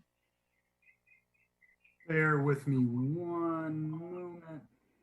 Of course. Okay, so code section 17.1.180.080 F states there shall be a direct correlation between the yearly production limit of the small winery and the anticipated tonnage of grapes. A general guideline for establishing the production limit is 1,000 gallons per acre of vineyard planted on the property where the small winery is located. However, the general guideline can vary depending on the crop yield of that particular vineyard. Oh, very good. Okay, that I obviously I could have taken the time to review that myself, but having you state it is very helpful.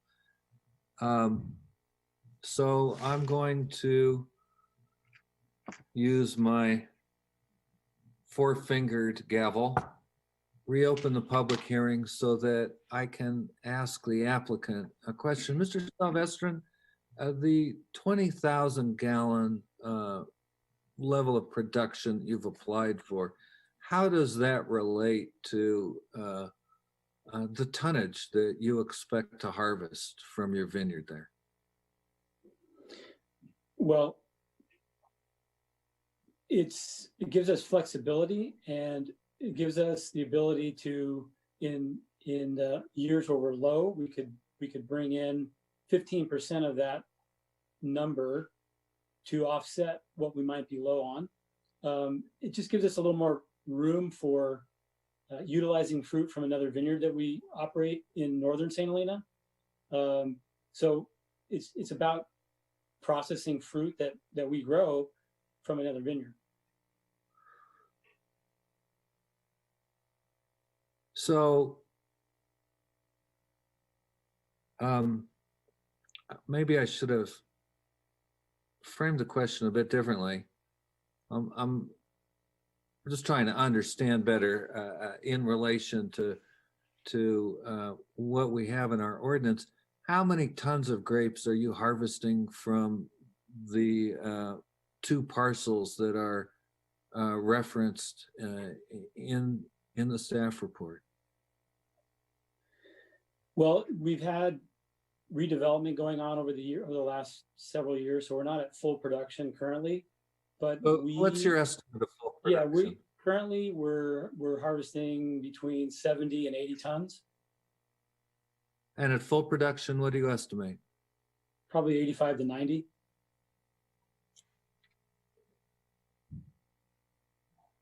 And what's your typical yield per ton there? We go anywhere from 4 to 5, 5.5. Sometimes Petite Sirah is heavier. We're at, believe it or not, 7 or 8. No, in Petite Sirah. I'm not asking tons per acre, Mr. Salvestrin. I'm asking how many gallons of wine you produce per ton on average. Do you know that? Gallons off the per top? ton. It depends. It depends on the variety, but we go from, Understood. probably on the high end with Sangiovese, 175, 160 to 165 per gallon is normal for, say, Cabernet or Merlot. So somewhere around 165 to 170 might be your average? Correct.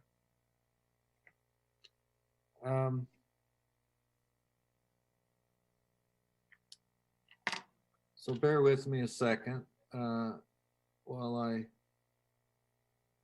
pull up the most convenient calculator I have, which right now is on my phone.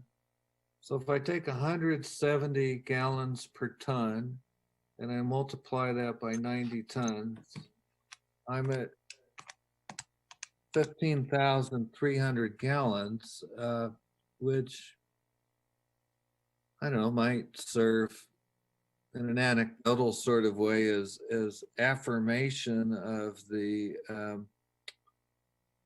soundness of the guideline value at 1,000 gallons per acre, since we've got about 15 acres of vineyard. I bring all this up, Mr. Salvestrin, because the way I understand the ordinance is that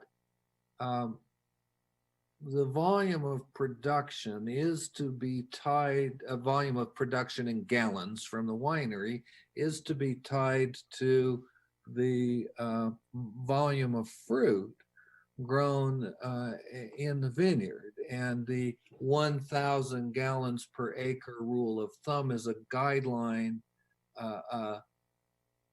in the sense that that's a kind of generic, if you will, estimate of what the yield in gallons would be from an acre of vineyard. But and the implication, not as clearly expressed as it might be, is that if the actual production from a vineyard is significantly different from that, then the approved gallonage for the winery should vary accordingly. But I'm not reading that to mean that we have the authority to increase Can I add something? by a third. Yes, you may. The public hearing is still open, and I'd be happy to hear from you. So the ordinance also says that 85% of the production needs to come from the estate. So that means 15% can come from off-site. So if you can produce 15,000 gallons from your site, you would then be able to bring in 15% more, would you not? That is the implication. And thank you for pointing that out. I will observe that there is a certain incoherence in the structure of the ordinance, but I think you're entitled to the benefit of that in the sense that it seems to me it can reasonably be read to allow wine volume or wine production volume based on your vineyard tonnage plus the allowance for off-site grapes. Excuse me, Chair Hardy. Yes. I need to, I'm sorry, interject here. I've been contacted by a council member that the meeting has stopped live streaming on TV for a period of time, and apparently some folks are not able to hear and participate in what's happening. Would you be open to calling a short recess so you and I can talk offline about what we want to do next for in terms of whether we continue this meeting or move forward? Could we entertain like a short 3-5 minute? I think that's appropriate. So I will then close the public hearing and adjourn the meeting I'll for contact you on your cell phone and we can. 5-minute recess. So now, just a technical question. Adjournment in this case means that staff is putting us all on mute, that we leave the Zoom open, and that you and I take a conversation offline? Correct. I think the meeting can continue. I would just, I would put yourself on mute, I'll go on mute, and then I'll just call you on your cell phone. Very good. Thank you. We're taking a recess.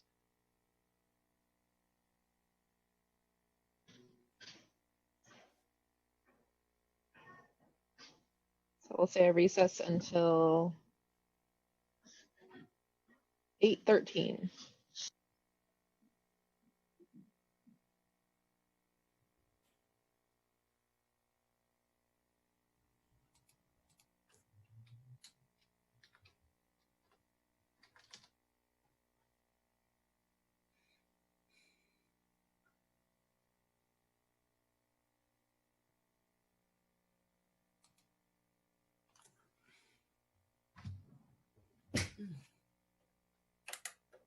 Well, that was kind of a dumb meeting.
Nice background, Dan. What is it?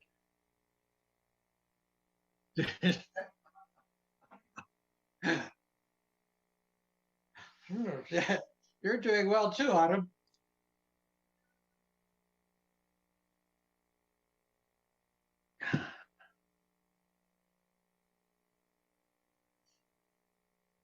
Oh, now Dan's showing what Lester should be doing. We're so close to the end. I'm just thinking we don't have much of a choice.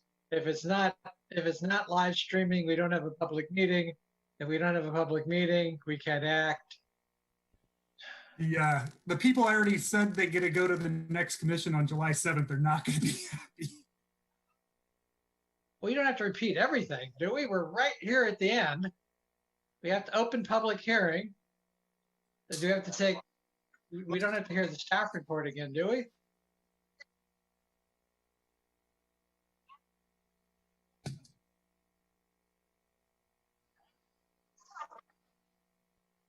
Yeah. It's working online. Yeah, we should be fine then. It is.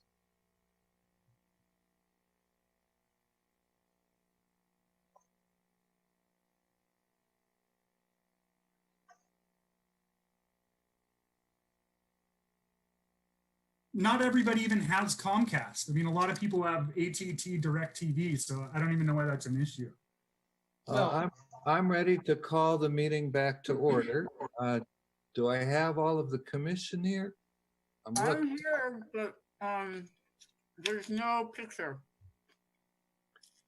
I'm not able to start the video. I tried to start the video and it said that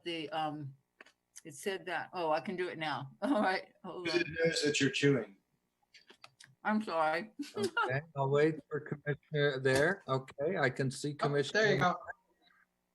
I can see everyone. Okay, so I'm going to call the meeting back to order. And I just had a fairly detailed discussion with Planning Director DeRosa about the significance of the breakdown in the TV coverage of the meeting. And I want to make sure everyone understands that although the television connection offers those who are interested the opportunity to hear what we say and to see the screen, see what one sees, it does not offer anyone the opportunity to comment or to participate. Although I'm sure as I drone through it meeting after meeting, one may not necessarily notice all the details. Our agenda states, and I read this out loud at the beginning of every meeting, that the TV coverage is there, so long as there are no technical difficulties, but the means of participation are through Zoom or by dial-in. And those are all functioning. They've been functioning the entire time. So we haven't lost, no one has lost the opportunity to participate simply because the television service is not working. Well, my inclination is to think that we should proceed since all of the conditions that we have defined as the basis for this public meeting under the state law adopted or regulations, however it was done, to make sense out of public meetings during the pandemic. This variance from the requirements of the Brown Act that allows us to have a virtual public meeting. All of those conditions are being met.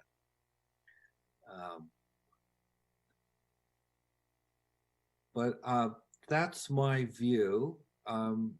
If there are any dissenting views on the commission, I'm all ears.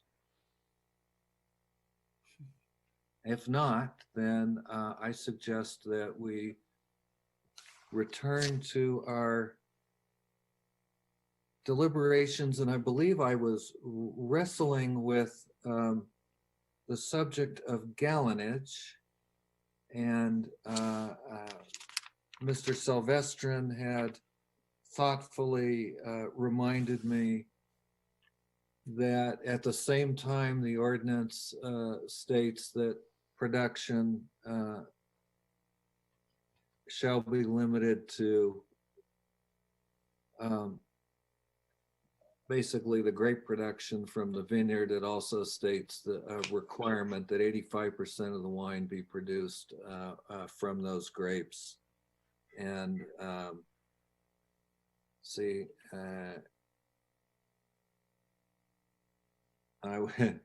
now I've lost my calculation. This is going to be annoying. Bear with me, but I'm going to go back to the numbers because 15,300. I had 170 gallons per ton times 90 tons. 15,300. And that's 15,300 gallons. If I divide it by 85 and multiply it by 100, then I've got 18,000 gallons. So at 18,000 gallons, we would, the Salvestrin winery would be able to produce wine from all of the grapes grown based on these numbers, 170 gallons per ton and 90 tons, plus an additional fruit brought in that comprises 15% of the total. If I did that math correctly, that's how it works. And I see Commissioner Pont would like to weigh in, please. Yes. My concern was that basically no other small winery had been given a permit that exceeds the 1,000 gallons per ton. However, I do think that this approach of 1,000 gallons a ton and then the 85% is, if you will, a belt and suspenders approach that I'm not sure at the end of the day that we need, and would suggest when we rewrite this section of code, we pay some good attention to that perhaps the 85% is where we need to go. And then the winery would be sized based on those calculations, not necessarily 1,000 gallons a ton. Agreed. I'm entirely in accord with that thinking when we get Great. the opportunity to clean up the ordinance. And that's the rub. You know, right now we have 1,000 gallons a ton.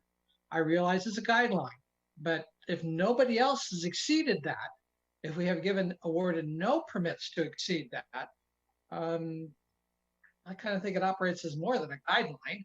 It's a de facto bright line. And personally, I'd rather not start crossing bright lines unless we had to. So,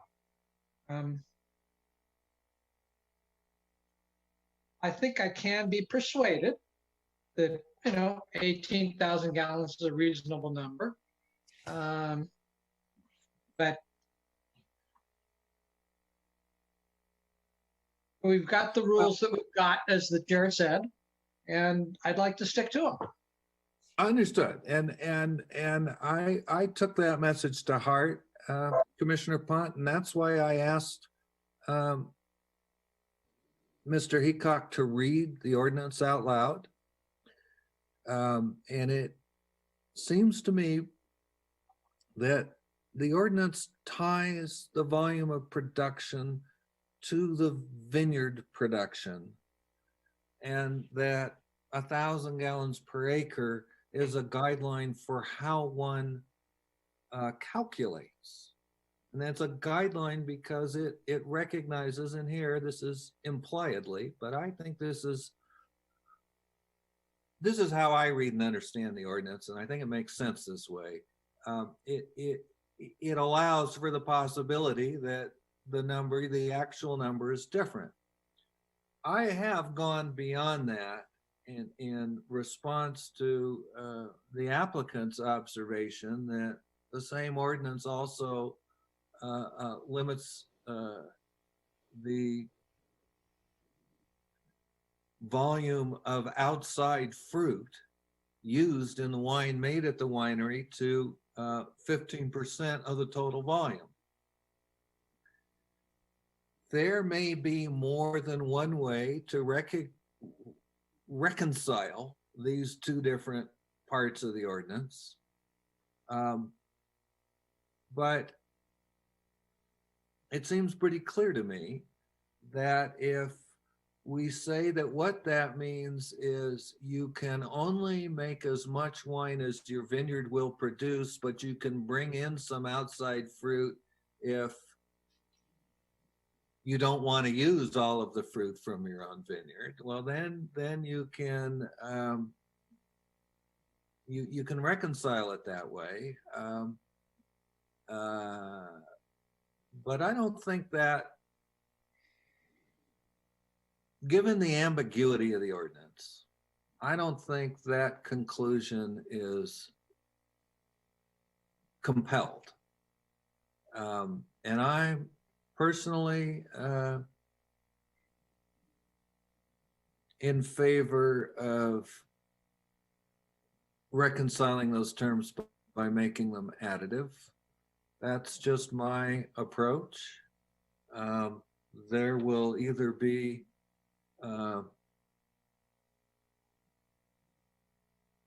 two or more commissioners who agree with me, or there won't. But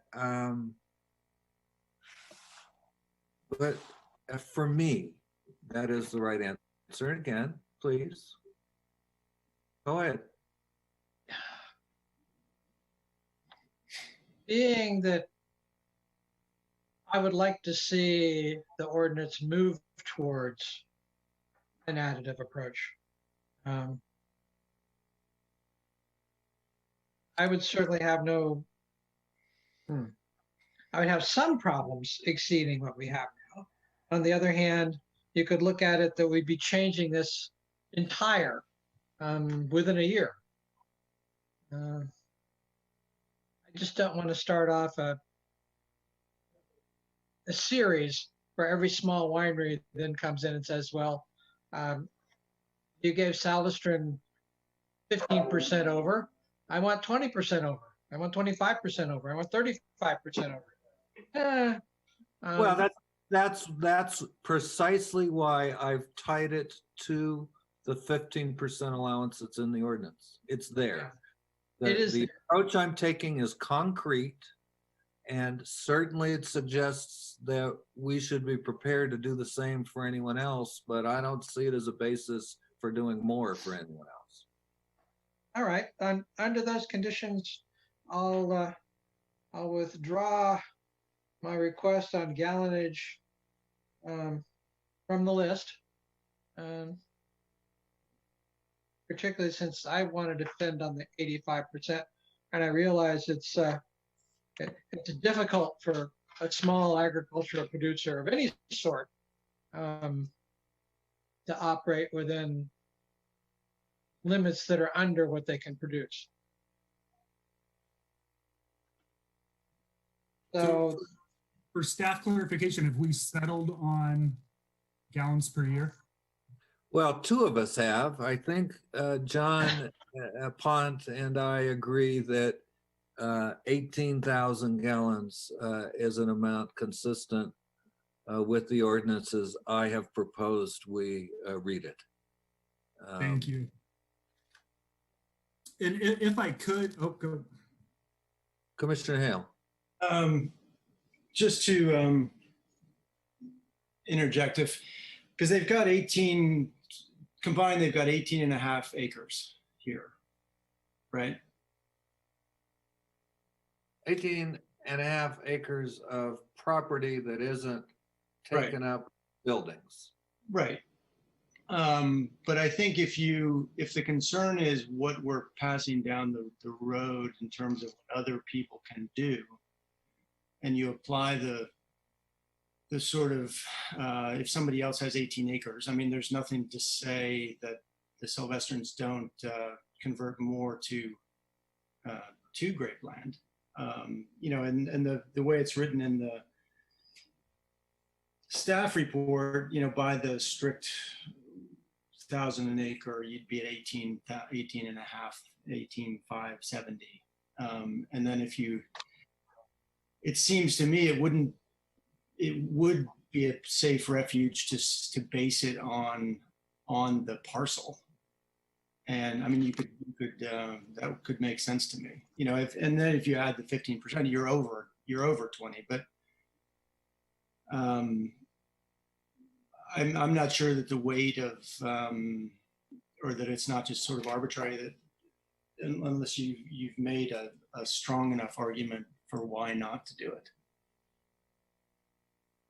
Or, you know, why not to, if you can make the math work and with the added kind of narrative understanding of how this is working for this individual entity, which I take as sincere. Well, again, Commissioner Hale, the conclusion I've reached is based on the language in the ordinance, and I've got it up on my screen. It says there shall be a direct correlation between the yearly production limit of the small winery and the anticipated tonnage of grapes. That's the first sentence. The second sentence is a general guideline for establishing the production limit is 1,000 gallons per acre of vineyard planted on the property where the small winery is located. However, the general guideline can vary upon the crop yield of the particular vineyard.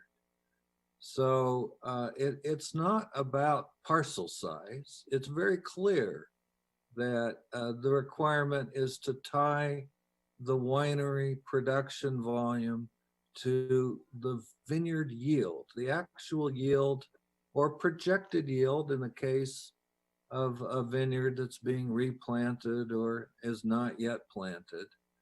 But it's tied to vineyard yield.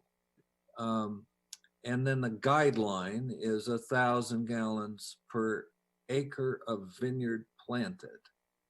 And we have in the production, the subparagraph immediately before it, 17.180.080E, it says a minimum of 85% of the grape source utilized for the wine produced at the small winery shall be grown on the premises and contiguous parcels as approved by use permit. So I'm reading those two together to provide us with enough flexibility to treat the yield from the vineyard as the 85% and allow a production volume that incorporates the 15%. And Commissioner Anderson has a hand raised, please. To me, that would discourage old vine vineyards. I mean, the vineyard just south of Salvestrin, I'm sure has a much lower yield. And I don't want to encourage people to rip out old vineyards because they don't produce as much fruit. Well, you wouldn't have to work very hard to persuade me that the ordinance we have is overly restrictive. But I really do believe that we have an obligation to apply the ordinance that we have, and to the extent that it leads to results that we don't like, then what we need to do is figure out how to change it. As commission, we don't have the authority on our own to initiate amendments to the zoning ordinance. But at the present time, we have in process and coming back to us at a date yet to be revealed, although I think there is a tentative schedule for all of the work on the zoning update. We're going to have that ordinance back in front of us, the entirety of our zoning ordinance, which includes the sections that we're talking about right now. So we are going to have the opportunity in the foreseeable future to recommend changes. And so, what I have labored to do here is to make a proposal that respects the ordinance we have, while, to be simply candid, taking advantage of the ambiguities that are in it to provide the applicant with as much flexibility as I see offered by the ordinance. That's just my personal view, but that is what I have attempted to accomplish. And again, I understand your point about old vineyards, and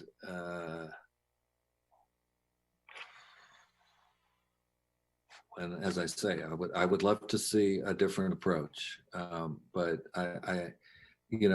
right now, if you had an old vineyard and you were going through this process, then you would leap at 1,000 gallons per acre. That guideline would look very good. You probably wouldn't encourage any discussion of what your actual yield might be. But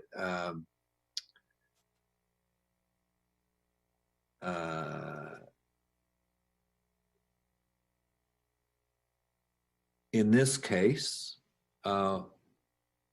the figures that the applicant provided in response to my question look amazingly close to 1,000 gallons per acre. There's a few hundred gallons difference, and on the high side. So I took that number and I ran with it as the 85%. I'm sure the applicant would prefer to have all of the 20,000 gallons applied for. I don't see a way that I can back that up with what I have to work with, but this discussion isn't over, and I try to keep my mind open until the roll call on whatever motion emerges. So that's where I am. Are there any other commission? Excuse me, I have been ignoring Mr. Heacock. Please. Haven't been ignoring me. I just don't want to forget about this before we move on. There's one more thing that needs resolution, and that is the amount of production reduction. Should the contiguous parcel be conveyed? And my thought being the existing use permit grants them 11,500 gallons. So that could be a number to start with, but staff still needs clarification on where the commission would like that number to land. That makes sense to me. Without having racked my brain on how to make a calculation more precisely, at a rough glance, the current approved production is about just a little less than 2/3 of what I am proposing as the appropriate amount for tonight's action. what's the ratio in parcel sizes here? Do you have the parcel size numbers handy, Mr. Heacock? I do. The current winery parcel's just over 12 acres, 12.05, and the contiguous parcel is 6.52. So that's a bit more than a third of the total.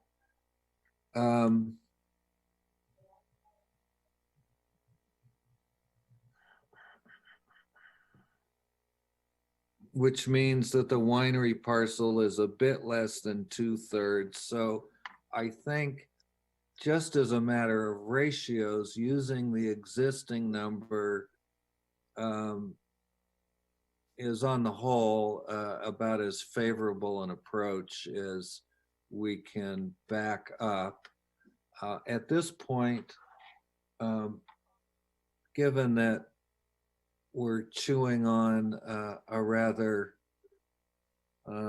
fundamental part of the applicant's business plan, I'm going to wrap my knuckles and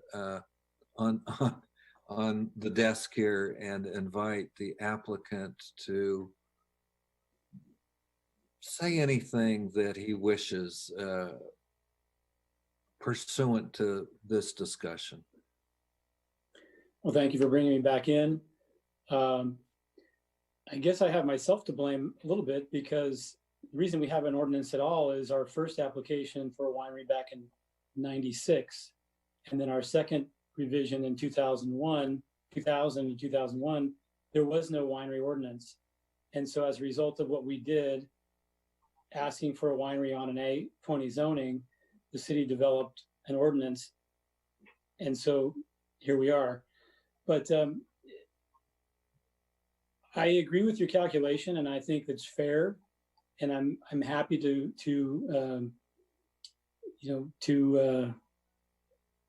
get that 18,000 gallon calculation. I think that works. It makes sense.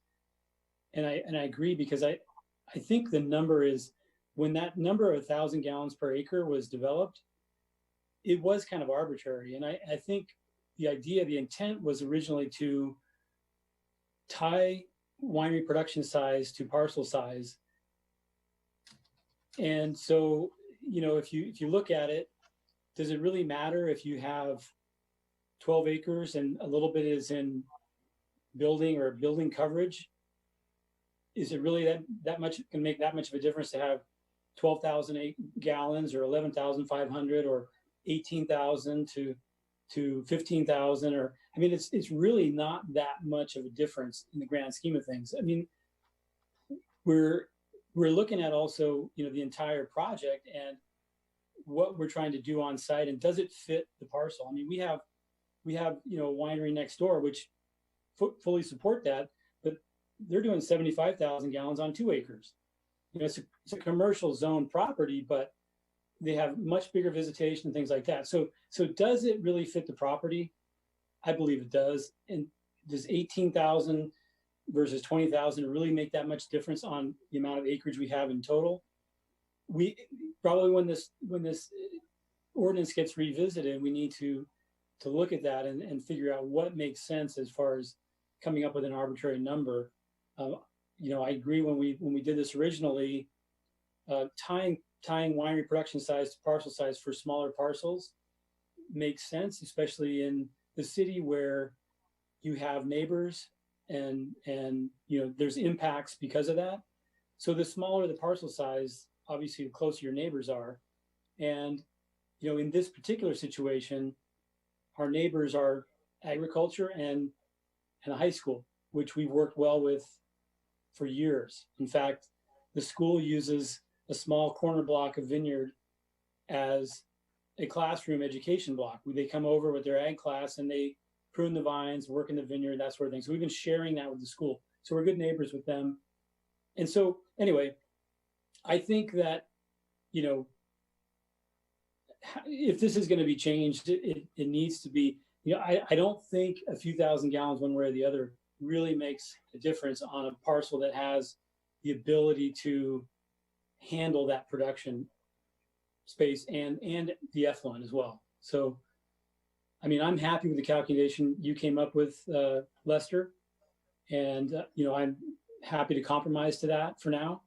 And if the ordinance is changed in the future, then we'll revisit then, I guess. Thank you. I'll close the public hearing once more. Are there any other comments from the commission? Is there someone, if not, is there someone ready to make a motion? Commissioner Pont.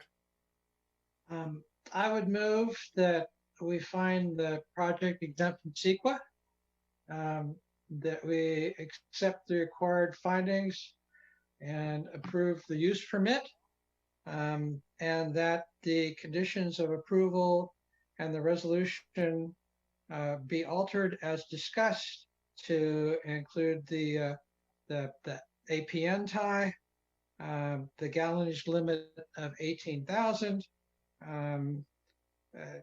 require one more space, call for parking on site for all events, and clearly limit the number of events to one per month with no combined events. Thank you. I will just pause to ask Mr. Heacock whether our discussion of the additional or amended conditions and the amendments to the resolution has been clear enough to provide direction to staff? Absolutely clear. Very good. Then I'll ask if there's a second. A second. Thank you, Commissioner Anderson. Any further discussion? Seeing none, I'll ask Ms. Gamero to call for the vote. Vice Chair Pont, Yes. Commissioner Anderson, Yes. Commissioner Monette, No. Commissioner Hale, Yes. and Chair Hardy. Yes. Thank you all. That was a lot of work and in my opinion, well done. Thanks to the applicant for his contribution to our understanding of the project and the discussion, and the consultants for their contribution. And we'll move on to the next item of the agenda. If I can find my copy of the agenda here on my screen, it's somewhere. There it is.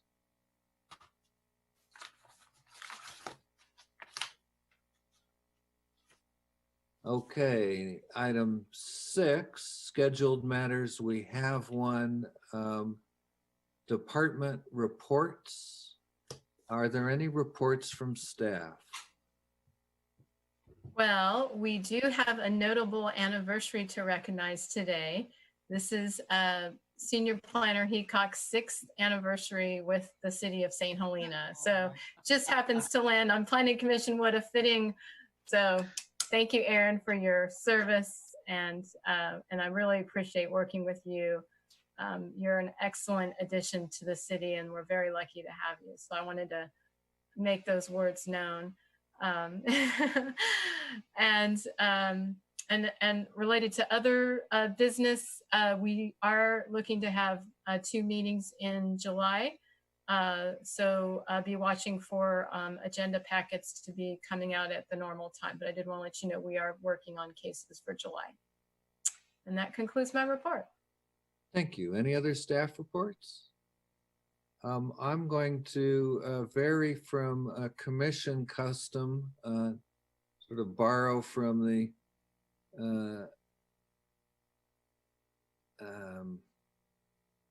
city council custom and say a few words as a report from your chair.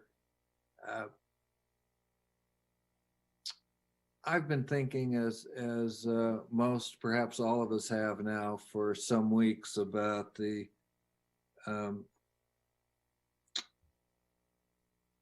call for justice across the nation in response to very tragic and disturbing killing of Floyd George. And I want to say that I think living in the community we do, as tranquil as it is, it's perhaps a little bit too easy to think of some of these events as being far from us and under conditions very different from our own. And so I'd like to take a minute more just to read from a rather remarkable letter written many years ago by Martin Luther King from a jail cell in Birmingham. And he was writing to a group of clergy in the community who were urging the Reverend King not to continue with the nonviolent protests that he'd been organizing in Birmingham. And here is, the letter is very long. I'm going to read just one part of it, a few sentences, and I have to say, not for the first time, I am simply amazed by his eloquence. He says, moreover, I am cognizant of the interrelatedness of all communities and states. I cannot sit idly by in Atlanta and not be concerned about what happens in Birmingham. Injustice anywhere is a threat to justice everywhere. We are caught in an inescapable network of mutuality, tied in a single garment of destiny. Whatever affects one directly affects all indirectly. Never again can we afford to live with a narrow, provincial, outside agitator idea. Anyone who lives inside the United States can never be considered an outsider anywhere within its bounds. And that's the thought I want to share, the thought that we're all affected, and that we're all a part of what's going on, not just here in St. Helena, but across the nation. Not sure what to do with that exactly, but I think this is one of those situations in which reflection is perhaps the appropriate place to start. So thank you for hearing me out on that. And now I have to find my agenda again. Where did you go, agenda? There it is. So we've done department reports. The agenda forecast, as always, is a link. Now, without a real gavel, I can't have much fun with the adjournment, but there you have it. Thank you all. This meeting is adjourned. Thank you. Bye-bye. Bye. Thank you all for the deliberation and consideration of the of this amendment. Appreciate it. Thank you for your patience. Yes, thanks for coming. And sorry for my daughter hijacking the meeting. No worries. No whatsoever. It was fantastic. Peter, thank you. Richard, congratulations.